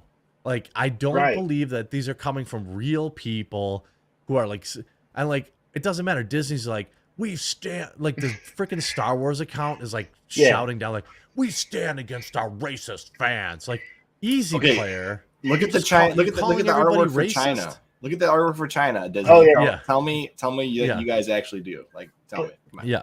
But it's like this though, right? It's so like messed up. It's like Disney and all these. They don't companies. care about. Yeah, they don't care about it. They made John Boyega about this big on the poster. I couldn't believe that. I thought it was like a lie, but I looked it up. I was like, oh my gosh, this is real.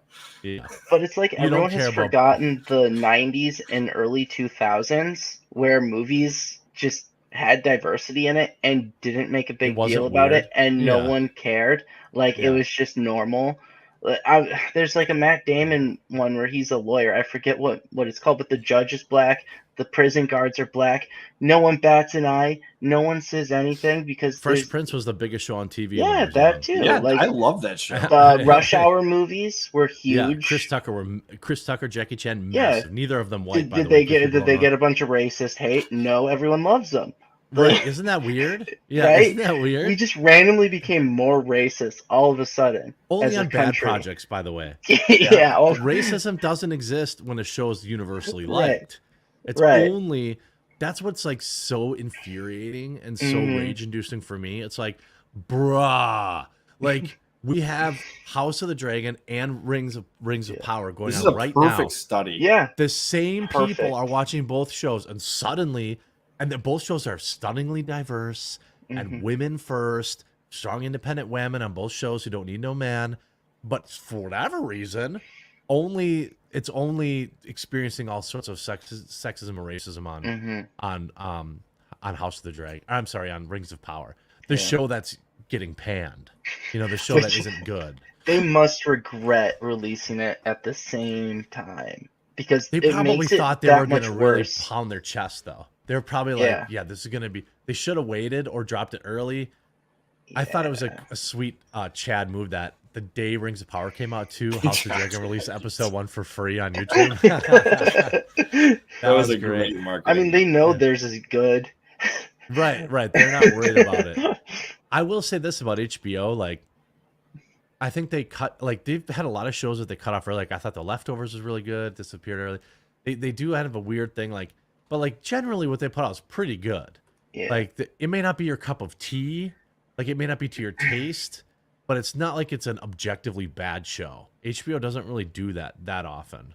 Have they cut them early as much now? I know, like, Rome was cut early. They killed off The Watchmen really fast, didn't they? Yeah, but there was a lot of issues with that. People one, didn't like that one, I thought. Like, the yeah, audience people didn't.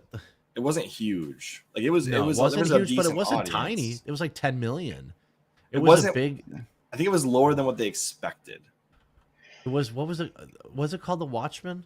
It was The Watchmen. Yeah. I know it's Regina King. I liked the Watchmen movie. I was not so yeah. big of a fan of the Watchmen show. They only did one season, right? They canceled that. I think you're right about that one. Yeah. So like they bailed, you know. But you could tell the production and stuff was there. Like they were trying to produce. It was also a show. very on the nose of social issues, which can work when it's not like beating you over the head. Yeah, like exactly. Most people know. Wasn't that one beat exists. you over the head? I think that one was. Yeah. I think that's why people just weren't excited for it because they're like, I don't want to get lectured for an hour once a week. Well, when did escapism become a problem? Because I feel like you can't escape anything these days. Well, sure you can, but I mean they don't want the mainstream media content machine doesn't want you to, because they want to keep you afraid and divided and controlled. But like the show, The Watchmen, Jeremy Irons was in it. It was like a woke fest. It was very cringe woke, and like it was one of those like 96% on Rotten Tomatoes, but like 56% audience score. That tells you all you need to know. Yeah, I don't care. They can discount that all they want. When that happens, shows don't last. They can spin it however they want, but when the fans give it a 50%, it doesn't get renewed. So like they could pretend all day like we don't have power, but we have all the power. When we don't like a show, it doesn't continue. And I'll tell you, Rings of Power is not guaranteed to go 5 seasons. Yeah. They'll walk away if they have to. They will walk away after the second season. At this rate, they have to start over for the second season, like completely over. New story. All like they can't. Well, that's what Game of Thrones did to pivot off of their horrible finale. Well, they had to. Right. They prequeled though, but they prequel, which is fine. Yeah. Let me say they did pivot though, like they had to. Well, no, but like the other story was done. I guess they're. I understand what you're saying. I'm saying they chose to do something entirely that is. I don't think it's ever been. Has it ever been done in stride though? I don't think I can ever think of a show just saying like season 2 is just. Well, I suppose I could say like, oh, season 1 was a standalone tale, and season 2 will be a standalone tale, and try to like do it that way. I think they could pivot it that way and say like, yeah, we explore the characters in season 1. Now in season 2, we're really gonna dial it in, and then figure out that what people want. action, please, please, can we get some action? We're 4 hours into the show and I've not even seen Balrog. Like, Right. I know people say it's not fair to compare, but I don't care. I do. No, it's fair. It's fair. But like, if for With how much money? But I'm just saying, like, when I compare it to the trilogy, we'd be halfway through Two Towers right now. Think about all the amazing things we've seen in 4 hours of the original trilogy versus 4 hours of this. Like, well, it's just a TV series, so it's got slower. Okay, bro, but when? We're 4 episodes in, and I honestly, they're getting worse. Except for the dwarves. The dwarves are fun. The dwarves are like the only thing, and then they won't put more than 2 of them on the screen at a time. Right. But like I don't understand. Like, I was like, oh man, that was a rough start, but they're gonna get going for episode 3. Didn't. Okay, well, they gotta get going now. It's episode 4. Did it? In fact, episode 4 was worse than episode 3 objectively in almost every way. Yeah. And then have Galadriel take on 5 Numenorian soldiers all by herself. And like, pew, pew, pew, pew. Oh, that was easy. Like, it was so bad. She makes everyone incompetent. It's her superpower. Yeah. Like imagine if in Harry Potter, the first one where the troll rolls into the bathroom, if Hermione just rolled in and just lopped that thing off, like that would be modern writing, though. Yeah, that'd be. I mean, imagine in the okay. So here's a franchise for franchise example. Remember the troll interaction from the original trilogy when they had it took the entire team and it still almost killed Frodo, and Galadriel's just like, nah, fam, I got kill you. it by myself. I'm gonna when you have a bunch of flawless victory. Elves. Yeah. I'm just gonna dive in here. I'm gonna sword walk and flawless victory this troll all by myself. Like, you built up that troll, and then it was just like, oh, it's no big deal. Like, at least it's just such simple table stakes like that they blew in the first 30 minutes of the show. That it's like, maybe it should have taken her to the brink, and she should have gotten like just a ricochet shot to save herself. Like, there's no character development in what they did. No, she's just the best. Are you sexist, Chris? No. She's the best. She's the strongest ever to have ever existed. She's smarter than you. She's more beautiful. She's more powerful, and in every conceivable way. And are you talking about my wife? That's the only person I would describe that way. I would never talk about another man's wife. But I mean, like, that's the thing, and it's like they really started from that position of like, well, we're just gonna make people accept it, and it's like, dang, Daniel, like, you get that you made this chick your star and we hate her. Everyone hates her. You can't come back from that. No, you can't. It's impossible. Like, how do you redeem the character everybody hates without like some serious rewriting? Gotta kill her. But you don't call it Captain Marvel 2, you call it the Marvels, and you put 5 other actors with her. That's what they have to do. Yeah. They have to get her on the back seat and try to like reintroduce her. You can't kill her off because she Captain exists. Marvel is such an awful movie. I can't watch it. Yeah. But I'm just saying, like, people didn't like the Captain Marvel character. That's why they called it The Marvels in the sequel.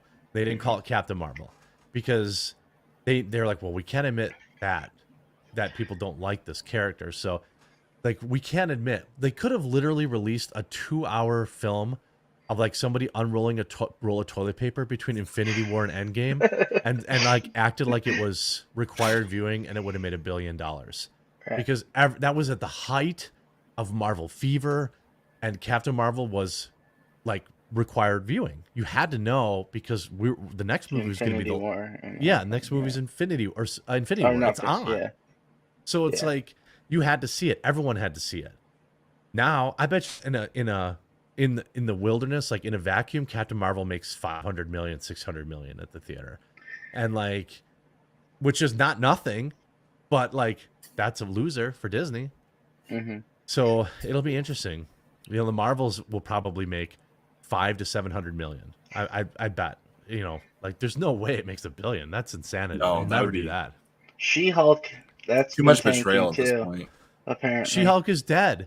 Yeah. I mean, like, I was showing some tweets earlier tonight, like, when they don't, like, generate controversy, whether it's, like, through the twerking or, like, you know, her hooking up or whatever, nobody cares about that show. Nobody talks about that show. Nobody likes that character. I shouldn't say that. People do like She-Hulk.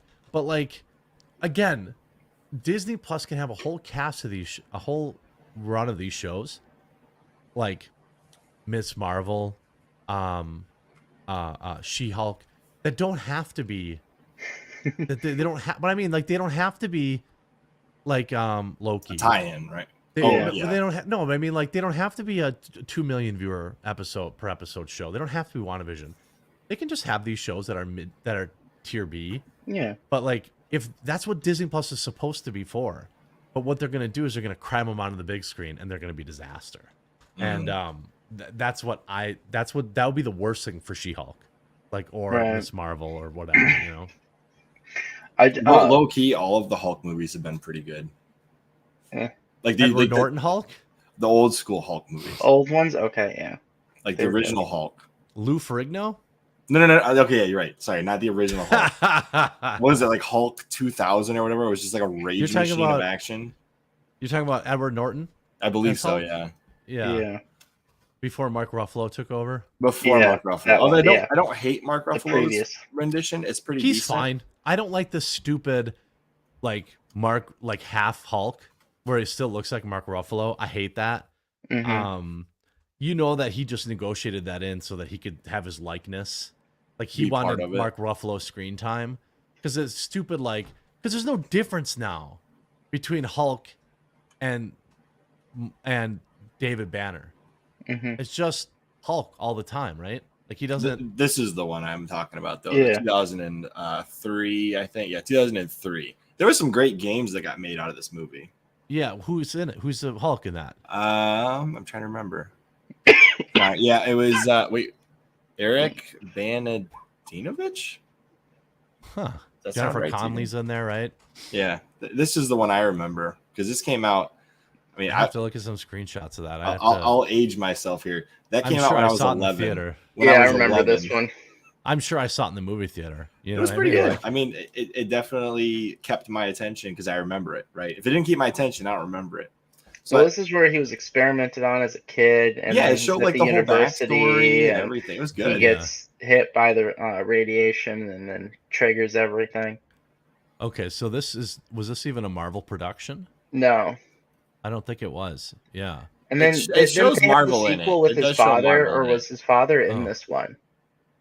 Yeah, I believe his father wasn't a scientist working at the.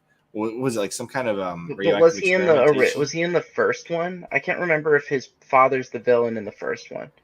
Yeah, no, I think his dad's in it. I just don't know if he's the villain because this is David Banner's genetics researcher. But I do remember this one being pretty good. Because didn't they come out with a second one They did. There was a Hulk 2, I believe, and a at some third point. actually? Yep. I don't There remember was if there was a third. Yep. There was. Okay. There was. There Yeah, was. yeah. This is a weird trilogy in the time when like Godzilla 2000 came out. Yeah, This yeah. is like that era. When he was the Incredible Hulk, Edward Norton was, and that was until 2000. Oh, okay. Okay. Yeah. That was when they rebooted it. But there was like Right. a whole trilogy before this. Okay. Yeah, the Incredible Hulk also was pretty good. I remember that one. I mean, Ty Burrell's in it. You have Liv Tyler in it. Obviously, Lou Ferrigno's in it too. It's a shout Yeah. out because he's the voice of Hulk, which Right. I thought was really cool. And like, shout out to Lou Ferrigno when he moved in. He did like one season of King of Queens as his neighbor, and he played he played Lou Ferrigno in the show. It was pretty cool. I think he wasn't he also in was it Yes, not Yes Man. That was a different one I'm thinking of. The one where the guy's looking for his best man. I can't think of what the heck that movie's called. Oh, yes, you're right. What was that called? I like that movie. That's the hard. I can't remember what the heck it's called. Yeah. I have no idea what movie this is. Shoot. Not my goodness. Con Man. It was I Love You, Looking for Man. his- That's the one. I Love You, Man. Okay, Yeah, That's yeah, right. I was love it. that movie. He was That's one of in my it. favorite I've heard stupid that one. movies. You got to pick up your. Was he the pick up your dog's poop guy? Yeah, he's like Yeah. getting ready to beat up Jason Segel. Yeah. Oh my goodness, I love that movie. It's so stupid but so good. I mean, that was just a different era. I mean, that was like, Mhm. dude, there was a time where American Pie was the biggest movie in the theaters. Yeah, I mean, it was big. Can't Hardly Wait, American Pie. These were the big movies, and like, they're terrible. And like, Can you imagine if know. they made an American Pie movie in 2022? a whole movie about a bunch of white guys trying to get laid? Are you crazy? There's no way that Are could you Without all being legitimately called crazy? rapists the Yeah, entire they're all. time. Yeah, they're literally raping them. Yeah, like seriously, they're like plying them with alcohol in the movies. Yeah. Like Yeah. That's they're a good like point. scheming about how to get. There's no way. Okay, what was the last great comedy though that was actually funny? Uncle Buck. Uncle Buck. Okay, just that before is both of your funny, times, but right? no, I've seen it. It's good. Why does It's that good. ring a John, bell and for there's me? a. You've It's never John seen Uncle Candy. Buck? It's funny as It's shit. great. Oh, it's a okay, good family friendly too. But it's Really, I old, think it's so pretty I don't family think that's friendly. the last good one that was like offensive per today's Oh, standards. like that, like okay, like you that couldn't style. make it today. You couldn't make it today. I've heard The Hangover is what I've heard, but Yeah, That was pretty good, but there's like a lot of the slow original parts. Hangover. You couldn't Yeah. make that now. Like Yeah. it would No. be it's too toxic. Yeah, you might be right. The Hangover was a big hit too. I wonder what did that do in the box office? they were big. That They were introduced real me to big. Zach Galifianakis. Yeah, 500 million. In by the way, the first one did 470 million in 2009. So like Oh, That's that's a pretty good good. point. Tropic Tropic bet Thunder. Thunder. Yes. You could not Tropic make that Thunder one. would be one. Super bad. Yeah, bad. super bad. Also, that whole era of like gross out stuff, like they're not Yeah. making some bloody girl on her period stains her jeans. That was Like, so gross. They're not, but they're not doing. There's Knocked no Up. freaking way. I bet Knocked Up would be another. would That whole be- era would be dead. Yeah. Like Seth Basically Rogen's everything career. that made Seth Rogen. Zach and Miri. Zach and Miri was as I hate Seth Rogen. Like Zach and Miri is a great movie. No chance they film that now. Yeah. Which is such a shame. Now, if that's what needs a streaming service, just dedicated purely to like offensive comedy shows. Yeah, no, it doesn't even have to be degenerate. Just comedy shows that like no one else wants to. Well, let's just be honest. Some degeneracy is funny. Like that's just why those movies are funny. I mean, screw ups. Can we just say screw ups because a lot of them are just screw ups. It's not necessarily degenerate, right? Knocking up this one chick, it doesn't make you a like. Yeah. Well, they have like you're a screw up. They had a golden era of these films, and that was like the 80s for like Porky's. Like we wouldn't have like Jonah Revenge Hill of the today. Nerds. Yeah, Jonah Hill's. You know what? Like he's actually like what low about key.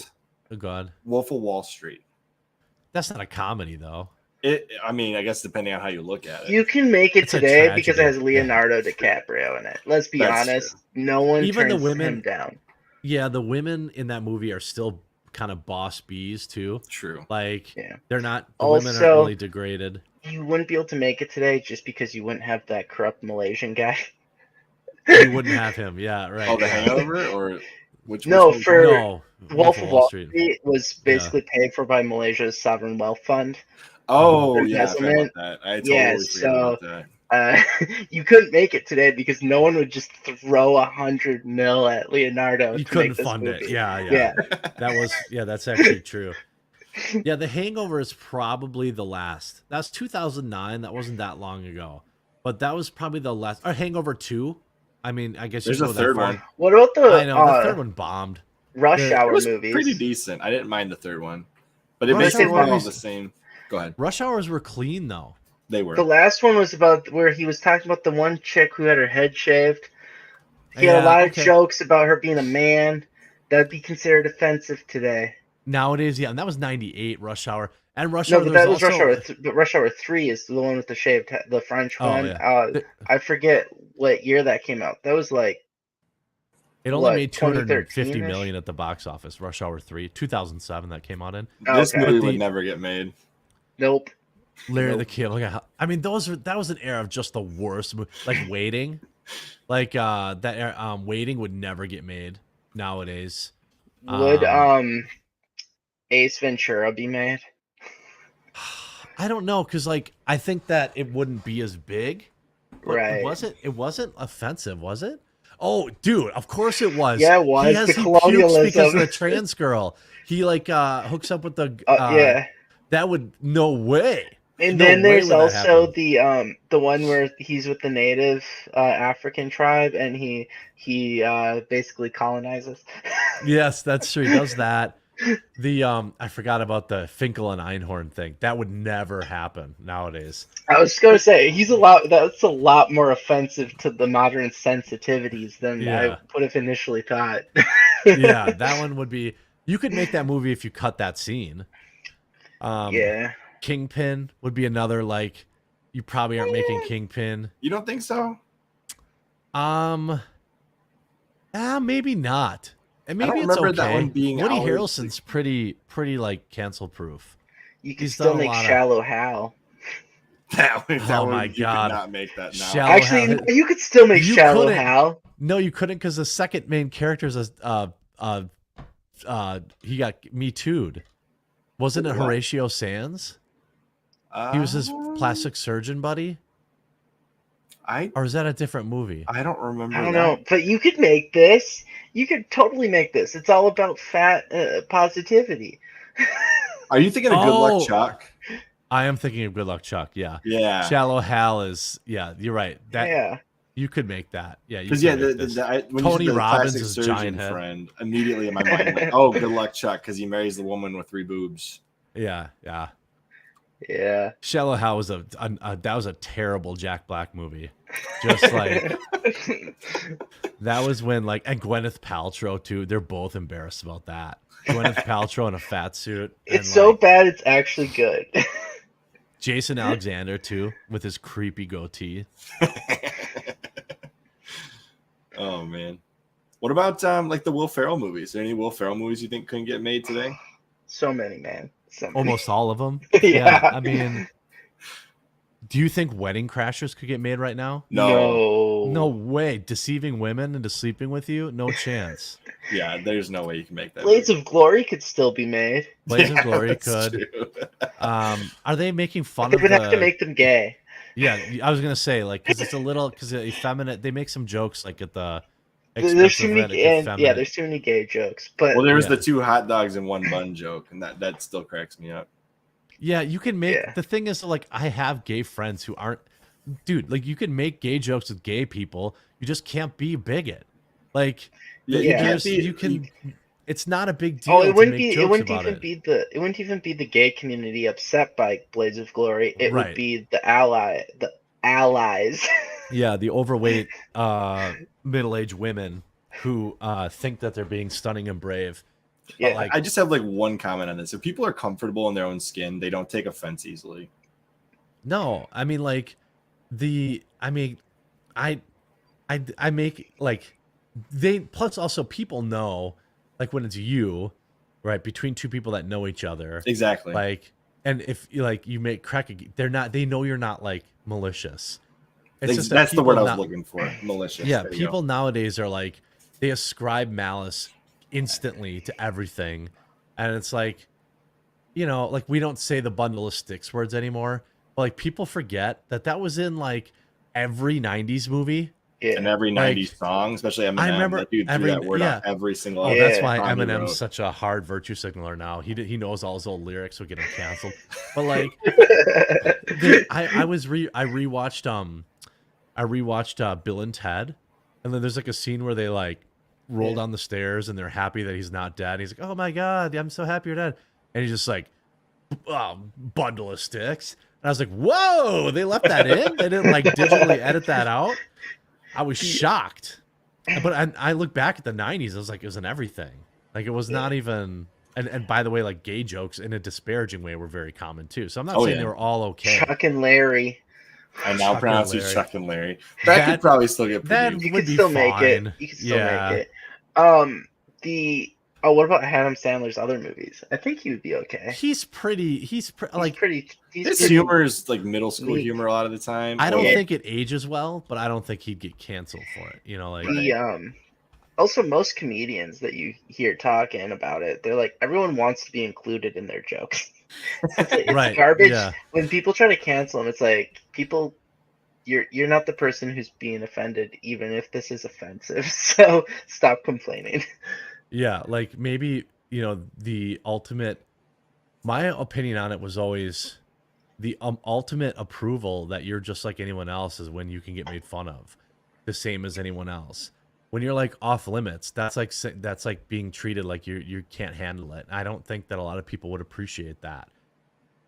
Like, But look at people who are grieving. The first thing they want is to feel normal. And if you can't like joke around with somebody who's grieving, then they don't feel normal. They don't ever feel like they can get out of that. It's very interesting that like the first thing you want is to be able to joke around during the. By the way, process. Adam Sandler has made so many abominations. He's also extremely rich. What is it? Jack and Jill. Yeah.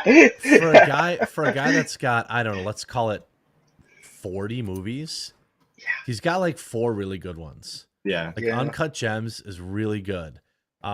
50 First Dates and The Wedding Singer, both very good. Like, Yeah, The Wedding Singer's fantastic. What about The Wedding Singer holds up. It's funny, but is it great? No, Billy Madison probably holds up. Yeah. But the Mr. rest of Deeds them are is just funny and stupid. But yeah, I mean, Yeah. like, I'm not saying they're objectively bad, but I'm saying like he's got 4 good ones. Yeah, that's a fair point. Like you can't argue they're good. He's in Hotel Transylvania. What is he, the vampire? He's a voice, the voice of the vampire. Yeah. Okay, that makes sense. But like, the guy, I mean, and one thing I'll say about Sandler, that dude gives his friends work. Like, you think that Rob Schneider is still getting cast in literally anything but Adam Sandler movies? He's not. Like half of these guys that like they're trying to cancel him, aren't they? Because he's a conservative now, yeah. And he's had some like kind of cringe-servative takes. But like the thing with Sandler is like that dude made a lot of his friends rich. And like there's all sorts of stories about him buying everybody like Maseratis and like the what's his production company called? Happy Madison, I think it's called. Yeah, I think it is. Yeah. There's a lot of people. His boys, like Grandma's Boy, is a Happy Madison production, and it's like everybody except Adam Sandler's in it, and it's like that dude takes care of his friends. So I'll forgive like Grown Ups and like Little Nicky and like Hubie's Halloween, which is maybe arguably one of the worst movies ever made. Am I misremembering something about Harold and Kumar? Why couldn't that one be made? Just The Weed? He was in Coneheads? Oh yeah, he must have been a kid. It was 1993. Wow. Oh no, he was a top 3 guy. Carmine. You Don't Mess with the Zohan could not be made. Oh, yeah. There's no way they make that. That's just because they had protested him for being an Israeli special forces guy. Yeah, that was just a bizarre movie. Elon Omar would be out there saying how he's a war criminal and stuff. Well, how about Reign Over Me? That was actually how I got introduced to Shadow of the Colossus. Long story short, I didn't even know that was the game he was playing. Amazing PlayStation game, by the way. Yeah, that was awesome. Yeah. But Reign Over Me, that's the game he kept playing when his friend was coming over. He actually, surprisingly, some of his serious movies are actually really good. Yeah, his serious movies are good. Like, I mean, it's the thing with Jim Carrey too. He's done some good serious roles, but he's also like a huge douchebag in real life. Like, I'll never forgive him for like doing that first what was a graphic novel movie? It was really good, and then he like shit on it after he starred in it, and he wouldn't do the press for it because suddenly he cared about violence. Even though like he made, cartoon violence his whole like career. Yeah, really. It was a graphic novel. And they made a second one. It was Kick-Ass, I think it was called. And then like the second one, he starred in it and he like refused to do press because suddenly he cared about that. And I was like, oh dude, you sold out the whole cast and the movie flopped then. Was he in Kick-Ass? Oh yeah, he was. He was the one with the German Shepherd or the trained dog or whatever. That's right. Yeah, I forgot about that. And like he had the mask. Yeah, I was thinking it was the mask at first when you said he's like some animation. The mask was, because this is a movie of, there are many movies that are a product of the generation, but like the mask was freaking huge when it came out. It was a cultural phenomenon, just like Ace Ventura was. Every freaking kid at school was saying "alrighty then" forever, and then like the mask was even bigger. And like, I still say "alrighty." I don't know. like I don't know. Let's see. The global box office is like so much different now, but The Mask made $350 million in 1994. That probably would be over $1 billion in today's current market. Because like this is before distribution in China and Russia. Like these films are not getting distributed all around When the world. movies were still Americana. And by the way, the budget. Take a guess at the budget for that movie. No idea. No idea. 18 million. Yeah. And it made 350. And that was a lot of CGI. Yeah. Overall, would you say that CGI has made movies worse, though? Yes. Oh yeah. Oh, 100%. Yeah. It made us abandon practical effects. Yeah. And like, I will It's stand by garbage. this, that like the original Ghostbusters film still stands up 40 years later because they used so many practical effects. Well, I mean, even like look back Jurassic at Park. Jurassic Park, the Jurassic first Park, one too. the Yeah. Lord of the Rings trilogy.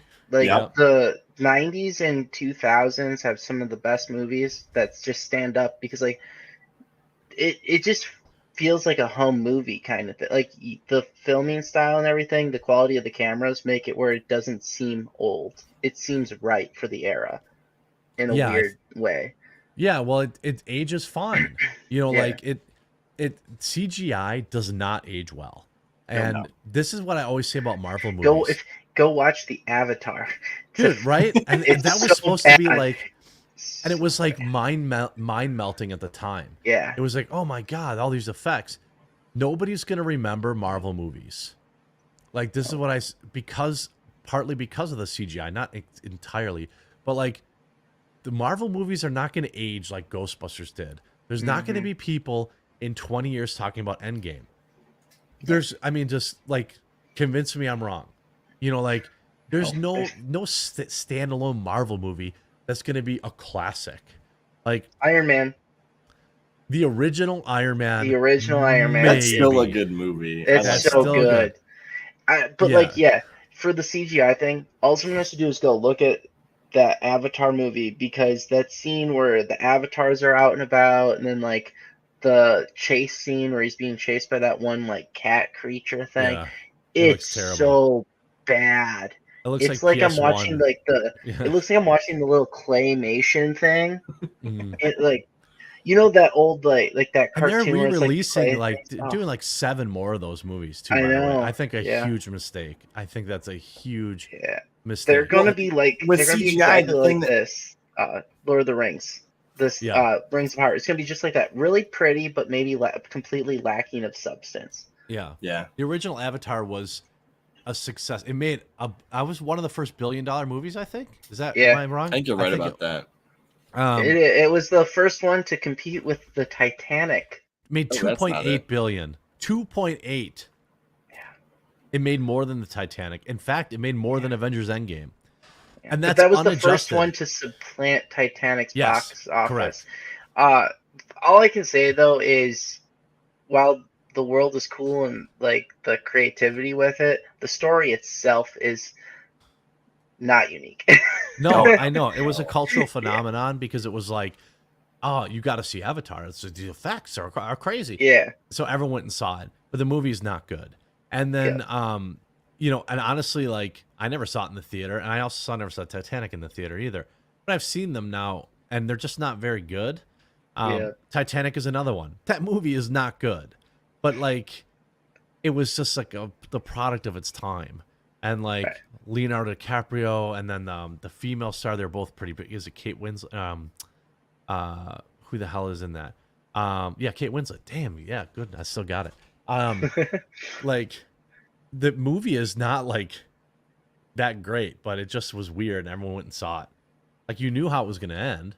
I mean, why? Yeah. Like it was just that Leonardo DiCaprio was like at the. Actually, he wasn't. He didn't even peak. That then. made him. Yeah, that's true. He's like He has peaking much now. better movies. Catch Me Most If You of Can, his in my movies opinion, are is so good. much better. Catch Me If You Can What? is one of the best Leonardo DiCaprio movies. He's Literally good in one of the almost best. all of like that era. He's just good. Yeah, he's good in almost everything. I mean, I thought he was, I mean, very good in The Revenant, which probably isn't well considered one of his best movies, but like To be fair, he's I very like good in Blood that. Diamonds, so Blood, yeah. Shutter Island, very good.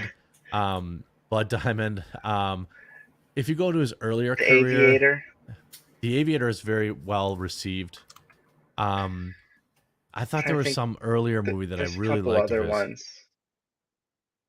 Yeah. Oh, is he in Kill Bill? Yes, he I don't was. recall. He was in What's Eating Gilbert Grape, obviously. Yeah, The Aviator was a big hit for him. Oh, Gangs of New York is probably one Oh of my yes, all-time Gangs of favorites. New York. Yeah, because you have him and Daniel Day-Lewis, and He was in the other Romeo and guy- Juliet. Yes, the he was. 1996 Yeah, that Yes, movie he was- was. that movie I did was not even know that. massive. I bet you if you Yeah. look up the sales of that original soundtrack, that OST for that movie, it's probably Also- way up there too. For 'Cause that Romeo was and really Juliet. popular. Yeah. Oh yeah, Cameron Diaz was in that. Liam Neeson was in that. Brendan Gleeson, who's awesome. That cast for Games in New York. John C. Reilly was in that movie. It was just it was so many good people. Oh, that one. Yeah, I forgot about that one. Yeah, it's very good. Very good. It's like 2 movies in one. But it's Django Unchained, obviously. he was Oh, yeah, The he very Great Gatsby, Wolf of Wall Street. He went on a tear for like 3 years right there. he crushed it in everything. Inception. We all forgot about Yeah, Inception. Inception. Look Yeah. at that 3-year period from 2010 through 2013. Look at Yeah. what he did. If That he did is Wolf of Wall Street and Great Gatsby at the same time, that would be kind of a hard one, Yeah, I think, because man. you might mix some things together. He with those plays two like the movies. same character in both Yeah, of he them. does. It's actually Like- yeah, that was actually the perfect combo. Yeah, like he's dressed the same, looks the same, doesn't have to gain weight, lose Partying weight. it up the He's same. rich and partying on both. Yeah, he's the same dude. Yeah. Just different eras, like yeah, I wasn't impressed with Great Gatsby, but I know that movie did very good. But yeah, that was that's actually a hell of a run. And now he has to be super picky because he just Yeah. really Mhm. can't take a like maybe his best acting performance was actually Django. It might be. That was a Because, That great blood one. scene, that was real blood that he wiped on her face. Yeah. Like that's like, Hollywood lore. Yeah. So I will say this, Jeremy, we've already taken 2 hours of your time Yeah, at this point. I got Yeah. Yep. So I do want to ask you one last question, and then we'll conclude. What Okay. advice would you give to, say, a small channel trying to make it on YouTube in today's day and age? Do you think it's still possible to attain the success that you and other YouTubers have hit? No. I think that if you're starting out and you're still small, then you must embrace alt tech and you must get more creative. The path that I took no longer exists.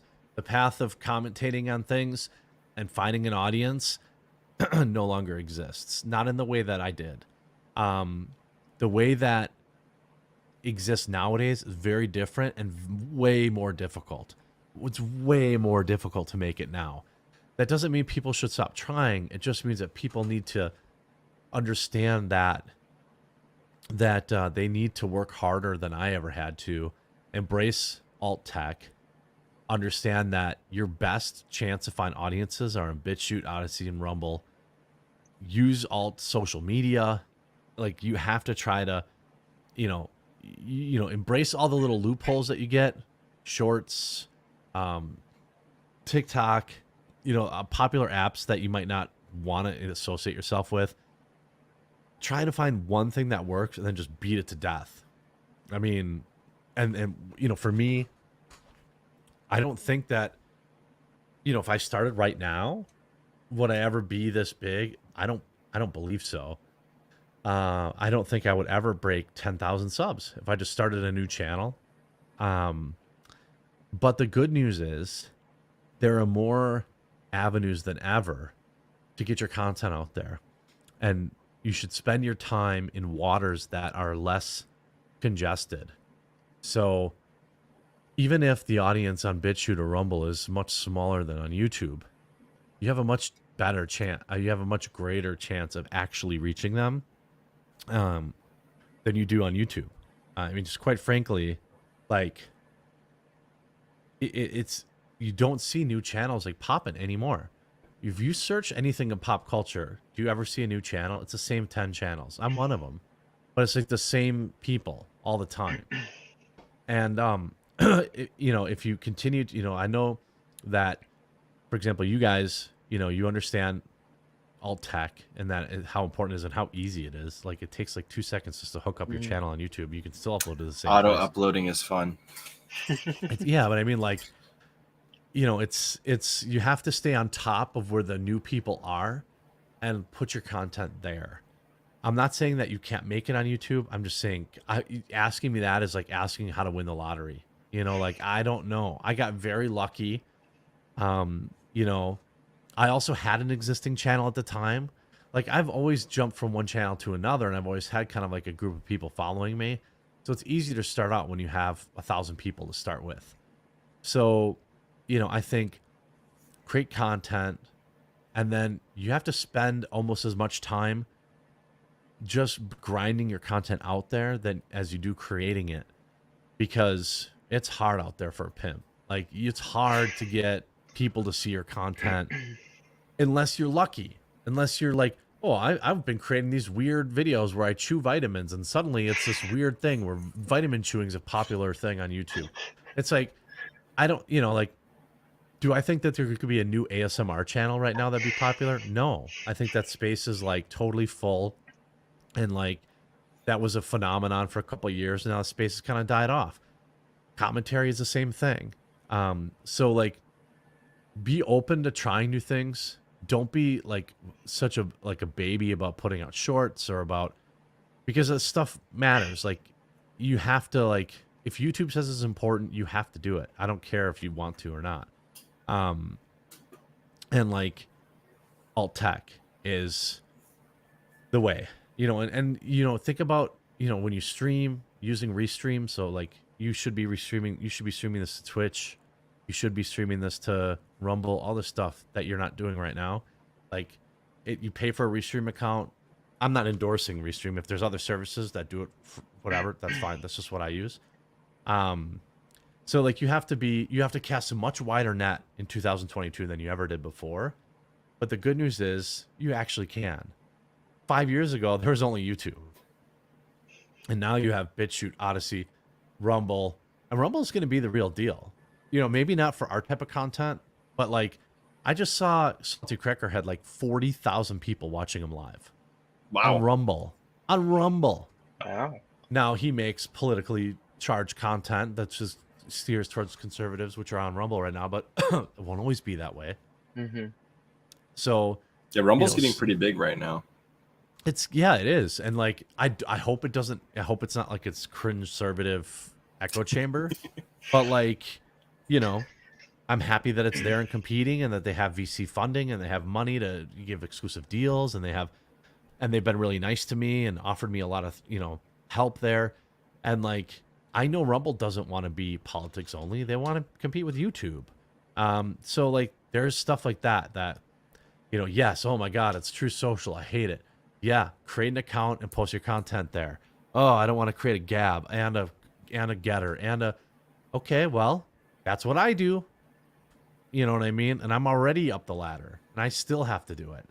So, you know, I think you just keep grinding, and you keep every chance you can, every little site that has any kind of viewership, Facebook even, all the stuff that people think isn't worth the time. Well, you pick up 2 people here, you pick up 10 people here, you pick up 15 people here, and then it all kind of funnels back up. That's how you make it now. Either that or you get astroturfed and you get like, you know, you're a van life girl who suddenly gets 100 million subscribers overnight or whatever, you know, like, but that's you know, that's not practical.